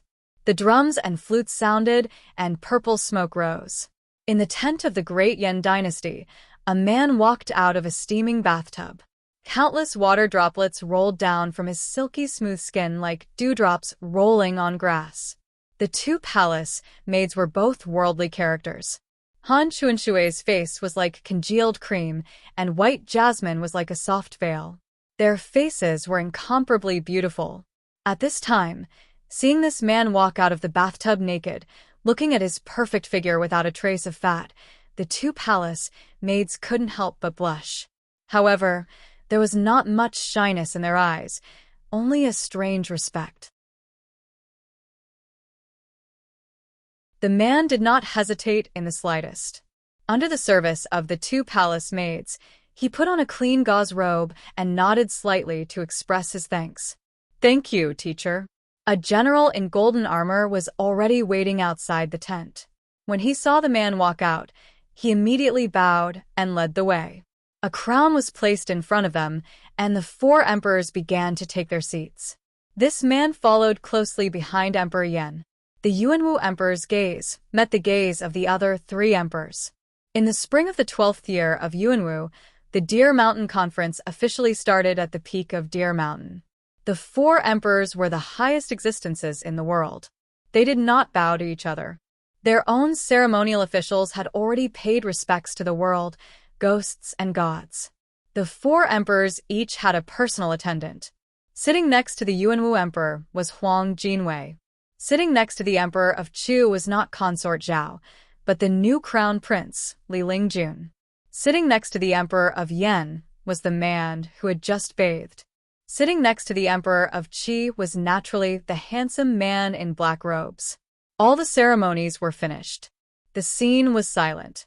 Other than the 4 emperors and their 4 attendants, everyone present had grave expressions as they waited for the emperor of Chu to speak. In the great battle in the 3rd year of Yuanwu, the emperor of Chu and his Chu dynasty had won against the Qin dynasty and caused the Qin dynasty to sign an agreement with the Chu, Qi, and Yan dynasties. No matter how old he appeared, he was still the host of this conference. The most important content of the agreement was the ownership of Yangshan Commandery, the spoils of war of the Chu dynasty. I need 3 years. Before this, everyone had been guessing what the emperor of Chu would say and what he would do. Yet, without any opening, the emperor of Chu directly revealed the answer. He looked calmly at the Yuanwu emperor and said, "Retreat needs time." The Emperor of Qi frowned slightly.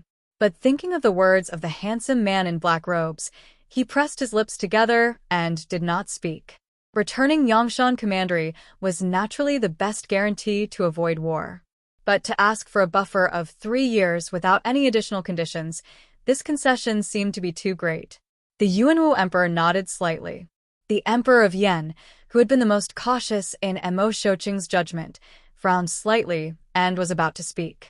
Everyone felt that the Yuanwu Emperor would immediately agree. No need for 3 years. Yet the Yuanwu Emperor refused. Before he could say no, the Emperor of Yen sensed something was wrong and suddenly looked up. Yangshan Commandery has returned to the Qin dynasty. The Yuanwu Emperor calmly continued to speak. His voice rumbled into everyone's ears like thunder. With the 4 emperors gathered, no one else had to consider any major matters. So the cultivators of the dynasties were all at peace. When Emperor Yuanwu spoke, the entire Deer Mountain trembled and countless murderous energies attacked. All the dewdrops on the grass that had yet to disappear were shaken off and scattered in the air, then twisted into fine mist by the chaotic aura. Li Lingjuan's face was snowy white. His hands clenched and trembled slightly. The ownership of Yangshan Commandery was the most important matter of the Deer Mountain Conference. Yet no one had expected the Yuanwu Emperor to attack Yangshan Commandery before the conference. Only news had reached Deer Mountain at this time. This meant that the battle had happened last night. The Emperor of Chu frowned slightly. His face was covered in age spots and wrinkles. With this frown, he appeared to have aged slightly. Yet his expression was still calm. He said slowly, "In the past, the agreement was not to attack each other. You have violated the agreement." When the Emperor of Chu said this, the clouds above Deer Mountain danced with more killing intent. The Yuanwu Emperor shook his head and said, "Yangshan Commandery is borrowed, not given." The past agreement stated this, and the agreement only agreed not to invade the borders of the other dynasties. This Yangshan Commandery belongs to the Qin dynasty. If we send troops in, we will not cross the Chu borders. How can we violate the agreement? This was a literary skill. For anyone, this was an argument. Yet everyone knew that Yangshan Commandery's return to the Qin dynasty was an established fact. What shocked the people of Chu dynasty the most was that Chu dynasty had so many soldiers in Yangshan Commandery. How could the Qin army take down Yangshan Commandery at such a rapid speed? Marvelous! A new voice sounded. It was only 2 words, but everyone present was shocked. Only the Qi Emperor's eyes flashed with light. He knew that the black-robed man's words had become the truth. The one who had spoken was the Yen Emperor, who was sitting in an exceptionally proper and cautious posture. Taking back Yangshan Commandery while the experts are gathered here, such a plan is marvelous. Yet, even if you can find some loopholes in the agreement, we have come here in person to discuss the ownership of Yangshan Commandery. You are making a joke of us by doing this first. Everyone present knew that the Yen Emperor was the most cautious. Even if he had an opposing opinion, he would be the last to speak. No one had expected him to be the first to speak. As he spoke, even many people from the Yen dynasty were shocked. The Yuanwu Emperor's expression did not change. He said, "This is not a joke. I am just resolving a problem first." Problem? Just a word of trouble. And how many people have been beheaded? I am an ordinary man, but I dare to stain myself with blood. Please. The Yen Emperor did not speak. The clean man sitting next to him stood up and tore off a piece of his sleeve. For the Yen dynasty, such an action was an invitation to a duel. The sky above Deer Mountain suddenly darkened. The air and light seemed to freeze. Most of the people held their breaths as well. While everyone knew that such a scene would occur, no one had expected it to come so quickly. They had not expected the first to come out would be the Yen dynasty, and their attitude would be so clear. In a situation like this clean man represented the Yen Emperor. The Yuanwu Emperor naturally could not refuse such an invitation to a duel. In the tense atmosphere, no one knew if the Yuanwu Emperor would personally accept the challenge. The Yuanwu Emperor did not pause. He said calmly, General Fong. Accept the challenge for this lonely one. Fong Xiang, who was sitting quietly at the back, was not surprised. He bowed and said, "Yes." Then he slowly stood up. A series of small sounds could be heard. The officials of the four dynasties had prepared for this event for many years, and were naturally prepared for such a scene. The ceremonial instruments quickly moved aside. An empty space appeared 100 paces in front of the four emperors. "It is Yen." On the mountain where Ding Ning was, Pan Rui turned slightly to look at Emo Shoqing and said coldly, "Yen Quangrenli Kai Tian." Emo Shoqing sank into deep thought. The first to attack was the Yen dynasty, and they used such a direct method. There had to be extraordinary meaning behind this. He started to guess at the possibilities. Ding Ning looked at the peak of Deer Mountain and also started to guess at the possibilities. Fu Su could not help but be shocked and said, "The best seal master of the Yen dynasty. How is it possible?"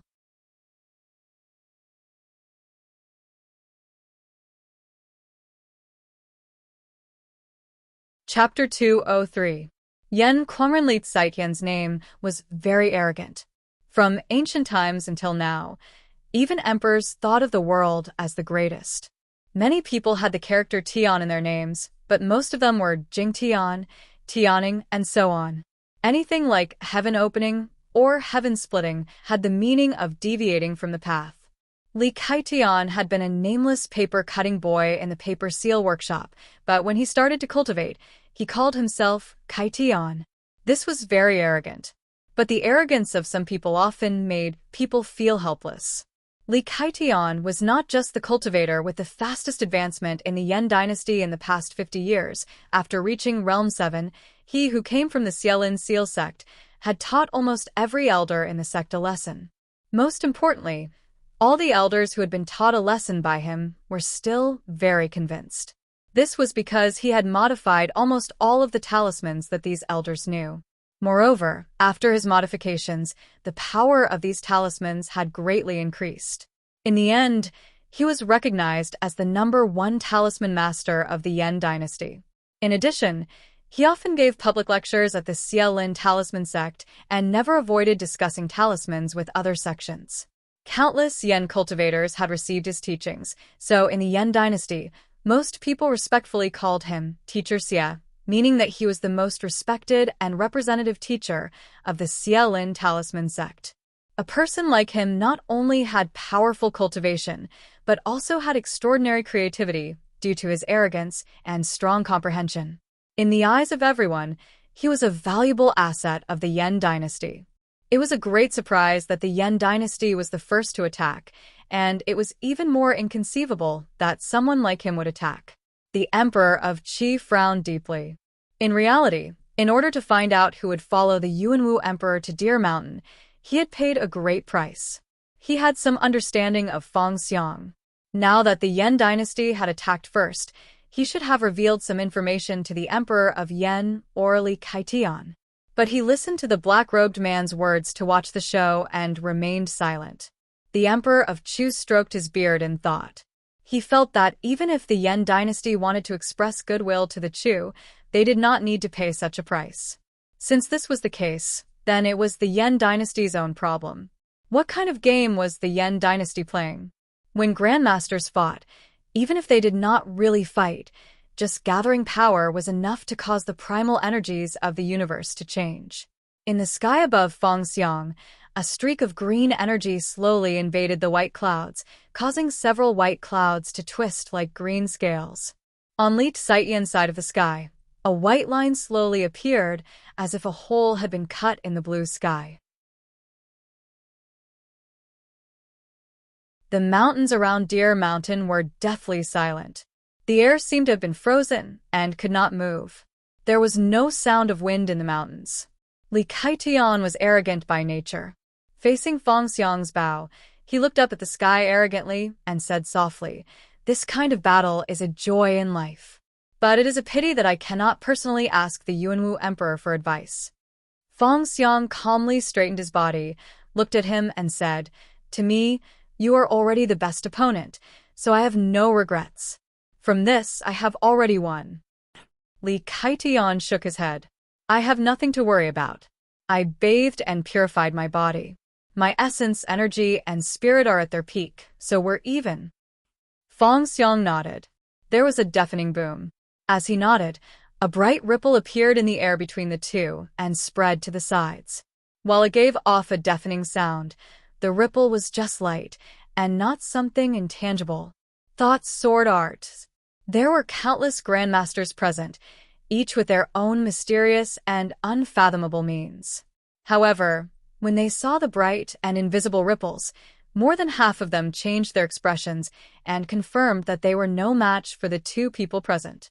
Using thought power to form a sword was for speed. But Feng Xiang's thought sword attack was close to a true flying sword. Such a method rarely appeared in records, but Li Xietian's use of thought to form a seal was just as astounding. Please. Feng Xiang spoke and reached forward. A straight and dark sword light appeared in his hand and stabbed at Li Xietian. Hearing him speak, it seemed that in his view just now, the thought sword attack was just a test and not a true attack. The path of the sword was ordinary, but it carried an indescribable power that could split mountains. The overly straight and sharp sword energy cut off many of the paths of the primal energies of the universe in the air, causing many of the Yan dynasty seal masters present to turn pale. In front of such a seemingly ordinary sword attack, they could not even cast a complete seal. Li Xietian had never encountered such a sword attack. He frowned slightly, and a square seal that looked like green jade appeared at the fingertip of his left hand. With a soft puff, an extremely pure yuan qi gushed out from the green talisman. His body suddenly disappeared from his spot and appeared behind Feng Xiang. Uncontrollable gasps sounded. Li Xietian's action looked simple, but under the pressure of such a sword energy, such a simple scene contained the principles of primal energies of the universe that most Realm Sevens could not understand. The sword move was straightforward, but Li Xietian was behind it. If his attack missed, Feng Xiang would undoubtedly lose. Yet the gasps were not because of Li Xietian but because of Feng Xiang's attack. Feng Xiang's forward figure did not change at all. A dot of light appeared at the tip of his sword.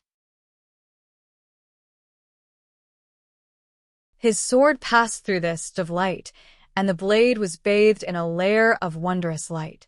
All of the sword energy in front of the blade disappeared. Behind him, countless white streams of turbulence appeared. Each stream of white turbulence was a stream of pure sword qi. The white turbulence completely covered Li Xietian's body. Li Xietian's expression was calm. A yellow seal paper flew out of his hand and hit the ground. All of Deer Mountain shook slightly. Thousands of yellow dust suddenly surged out from the ground under his feet. The white turbulence and the floating yellow dust met. Time seemed to have slowed down, and the air seemed to have become heavy, as if many mountains had suddenly filled the air. Before the white turbulence and the yellow dust had any changes, Feng Xiang's body suddenly shook slightly. His face paled, and faint blood foam came out of his nostrils. This instant of confrontation actually ended with him being injured. However, at this moment, his left hand was also raised behind him. An indigo sword energy flew out of his index and middle fingers like a dragon scale. In a flash, it disappeared from everyone's perception. There was a soft sound. A sword hole appeared on Li Xietian's left shoulder. Blood sprayed out, and the yellow dust turned blood red. Good sword. Li Xietian's expression was grave as he looked at Feng Xiang's back. Feng Xiang turned around, looked at him, and said solemnly, "Good seal." Both of them were injured, and both of them praised the other's methods. However, the confrontation between the two of them did not stop at all. The moment Li Xietian said, "Good sword," an enormous shadow fell from the sky. Feng Xiang's black longsword was no longer in his hand. His hands were empty. The huge shadow that fell from the sky was actually a huge sword that was as big as a mountain. This was an unimaginable scene. Not just the people present at the peak of Deer Mountain, even the people on the other mountains around Deer Mountain could clearly see such an enormous sword. Or rather, they could clearly see an enormous dragon. Under the constant influx of yuan qi from the surroundings, the dragon scale sword grew many times larger. Every scale on the sword had turned into a huge black rock without any light. Just from this, everyone would feel that the sword had turned into countless huge rocks. But at this moment, at the tip of the sword, there were two bright yellow flames burning. The two bright yellow flames flashed with cold and ruthless emotions. A powerful presence completely different from Feng Xiang's own, a gaze that looked down on all life, fell from the two flames. This was an aura that only a certain kind of extremely powerful demon beast could possess. When beasts reached a certain level of power, they could not be described as Yao. In a long period of human history, they were only feared, worshipped, and regarded as king. Many serpents in the world had similar presences. So this could only be a true dragon's breath. The legend was true. The Feng Marquis Residence's dragon scale sword was really tempered with dragon blood and fused with the vital essence of some kind of dragon. Emperor Qi lifted his head and stared at the huge sword. His eyes widened to the extreme, and his heart was filled with shock and emotions. Even if he had known that the legends were true, he would never have imagined that this sword could produce such a change, nor would he have imagined that Feng Xiang could use such a sword. So this is your true power. No wonder the Yuanwu Emperor would have you accept the challenge. Li Kaitian looked at this enormous sword and sighed, as though he had woken up. His hand gave off the presence of a life bond item. What appeared in his hand was only a yellowish talisman. Everyone fell into an even greater state of shock, because the seal paper in his hand did not have any seal scripts and was an ordinary yellow seal paper. The life bond item of the best seal master of the Yan dynasty was an ordinary seal paper that could be cut into any shape and did not have any power. Now, Li Kaitian was using this life bond item to cut the seal paper into what shape? But to everyone's surprise, Li Kaitian did not cut this incomplete paper into any shape. What he did was simply folding paper. He folded this seal paper in half.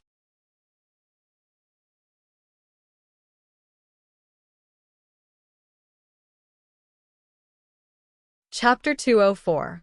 The seal paper folded in half and disappeared from his hand. When the seal paper disappeared from his hand, a transparent and glowing line suddenly appeared in the sky above him. This transparent and glowing line did not make any sound when it appeared, but after it appeared, there was an enormous sound in the sky above his head, followed by countless other explosions. These explosions came from the dragon scale sword. At this time, between each of the enormous black rock-like scales. Each of these enormous black rock-like scales originally had a certain gap between them. Each gap was a seal script and a passage for energy to flow. However, at this moment, every scale was being squeezed together by an unimaginable force. This type of feeling was just like there were countless black rocks in a silent harbor, between which was a giant armored ship. However, in this instant, the black rocks and the giant armored ship were forcibly pressed together by a type of indescribable power, fiercely colliding and rubbing against each other. The two bright yellow flames at the tip of the dragon scale sword flashed with coldness and ruthlessness. But the power of the dragon scale sword came mostly from the power flowing in the seal scripts. At this moment, this cold and ruthless emotion lost the support of power and was like a pair of dying eyes. Countless cultivators present looked up at this scene, their faces growing paler, and their eyes filled with more and more awe. That transparent crystal pattern was not a seal line, or a crack, but an incomprehensible crease. In the space above his head, all the primal energies of the universe twisted and folded, giving people the feeling that two spaces were folding in this moment. There was no fierce collision or sharp killing intent, but just the grinding of energy seemed to wipe out all the seal scripts on the dragon scale sword and caused the sword's power to mostly disappear. Feng Xiang took a deep breath. Each of the enormous black rock-like dragon scales suddenly stopped resisting the external pressure and started to grind against each other. The edges of each black rock-like dragon scale turned red under the intense friction and sprayed out molten red flames. The red flames connected into one. They connected into many even larger red seal scripts. A dragon roar sounded in the sky. The two bright yellow flames seemed to burn, and an even more astounding sword energy came off the sword. Many cultivators who were looking up held their breaths. The sword chi of this sword was even stronger than just now. Li Xietian's eyes were still clear and calm. He stretched out two fingers, as if he was pinching an invisible piece of paper, and slowly tore it open. Chi chi chi chi, with this action of his, countless fine lines in the sky suddenly broke. In the space that was originally empty, where even the air seemed to have been forced away by the sword chi, there was suddenly the sound of strong air currents, and countless air currents gushed out of nowhere. A crack appeared in the sky. The cracks that spewed out countless streams of air on both sides were like a huge Dao sword that met the dragon scale sword. Just now, his attack was only broken. His current attack was the true power of his will of the heavens. Two forces that few people in the world could stop collided. Boom. A circle of chi wave and shock wave landed on the ground. All the rocks around Li Xietian's feet were instantly turned to dust. The entire ground caved in by a few feet and then rose into the air before disappearing by another few feet. Li Xietian's body shook as he swallowed hard. His robes turned completely red. Bloody foam appeared on the surface of his skin from the shock.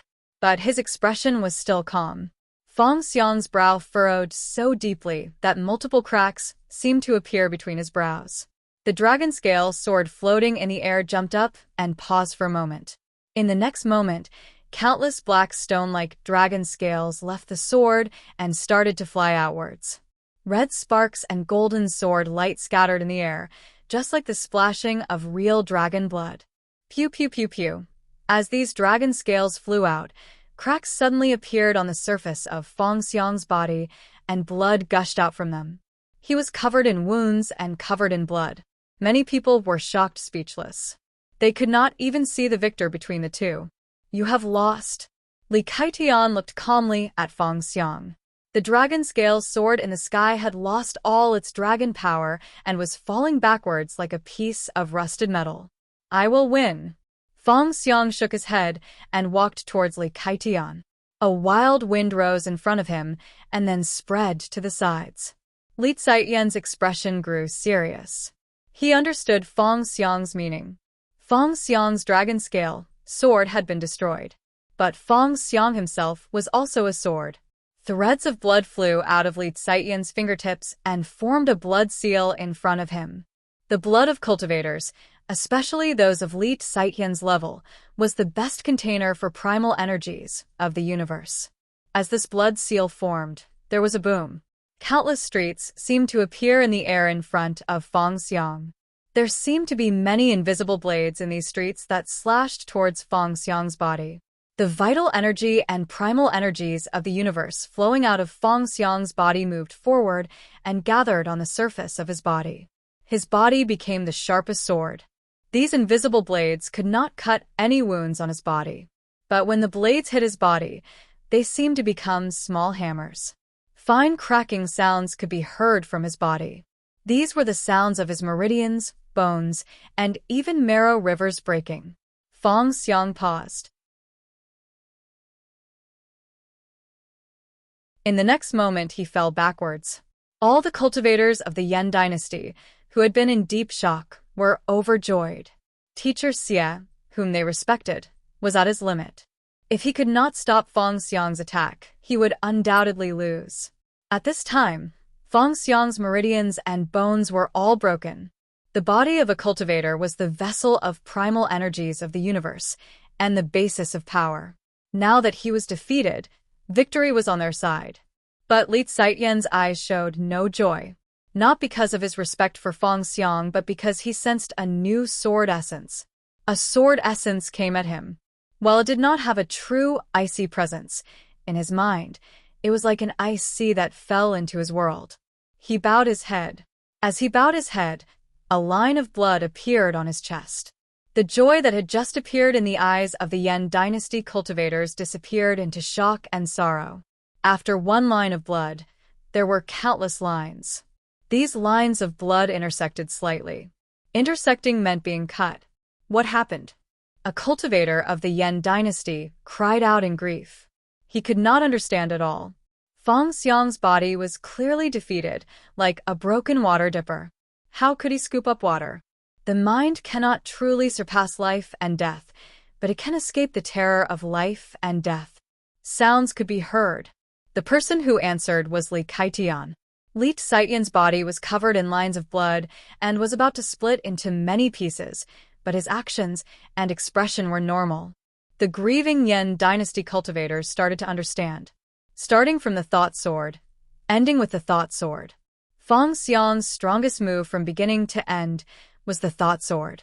When anyone faced an enemy, they would think of killing the other. But Feng Xiang's last attack was to have Li Kaitian kill him first before he attacked. This was a very simple logic. However, in order to unleash such a sword strike, one needed an incomparably firm will. In terms of cultivation, anyone could see that Li Kaitian was stronger. But in a battle between cultivators, victory was not determined by cultivation. Feng Xiang's meridians and bones were all broken. Even if he was not well now, if he managed to survive, he would be a cripple with no cultivation. But Li Xian's body was broken, and he was fated to die soon. Let it be a draw. Under countless sorrowful gazes, the Yuanwu Emperor looked at the Emperor of Yan and said, "No one objected." Because this was a battle where both sides were wounded, the Emperor of Yan could not object. No one present from the Yan dynasty wanted to see Li Xian's body split apart. The Emperor of Yan bowed his head slightly and did not speak. A gentle presence came out of his body and floated towards Li Xian's body and then wrapped around him like layers of cloth. Li Xian's body started to turn cold and his consciousness blurred. His vitality started to dissipate from his body, but there was still an indescribable smile at the corners of his mouth. The Yuanwu Emperor glanced at Feng Xiang. A soft sound came from Feng Xiang's body again. All the powerful cultivators felt that many fatal blockages in Feng Xiang's body had been opened. Multiple doctors came out of the Qin dynasty's attendants and quickly sent Feng Xiang to the tent in the back. Seeing this scene, other than the Qin people, the cultivators of the other three dynasties felt cold and were silent. While it was a draw, Li Kaitian was likely the strongest cultivator of the Yan dynasty. While Feng Xiang was strong, he was not the strongest cultivator of the Qin dynasty. He was not even the strongest cultivator of the Qin dynasty other than the Yuanwu Emperor. So in reality, the Qin dynasty had won. General Feng is crippled, Li Kaitian is dead. Pan Rui said coldly and softly. Dingning looked at the peak of Deer Mountain and breathed as calmly as he could. The great energy changes caused him to sense the direction of Li Kaitian and Feng Xiang's battle. Just a dozen years had passed, but the methods of the present top grandmasters were much different from the cultivators before the Yuanwu Emperor's ascension. Change meant more unknowns and dangers. You're tuning in to the Warrior Lore YouTube channel. Don't forget to subscribe and join us on this journey to catch the most captivating stories.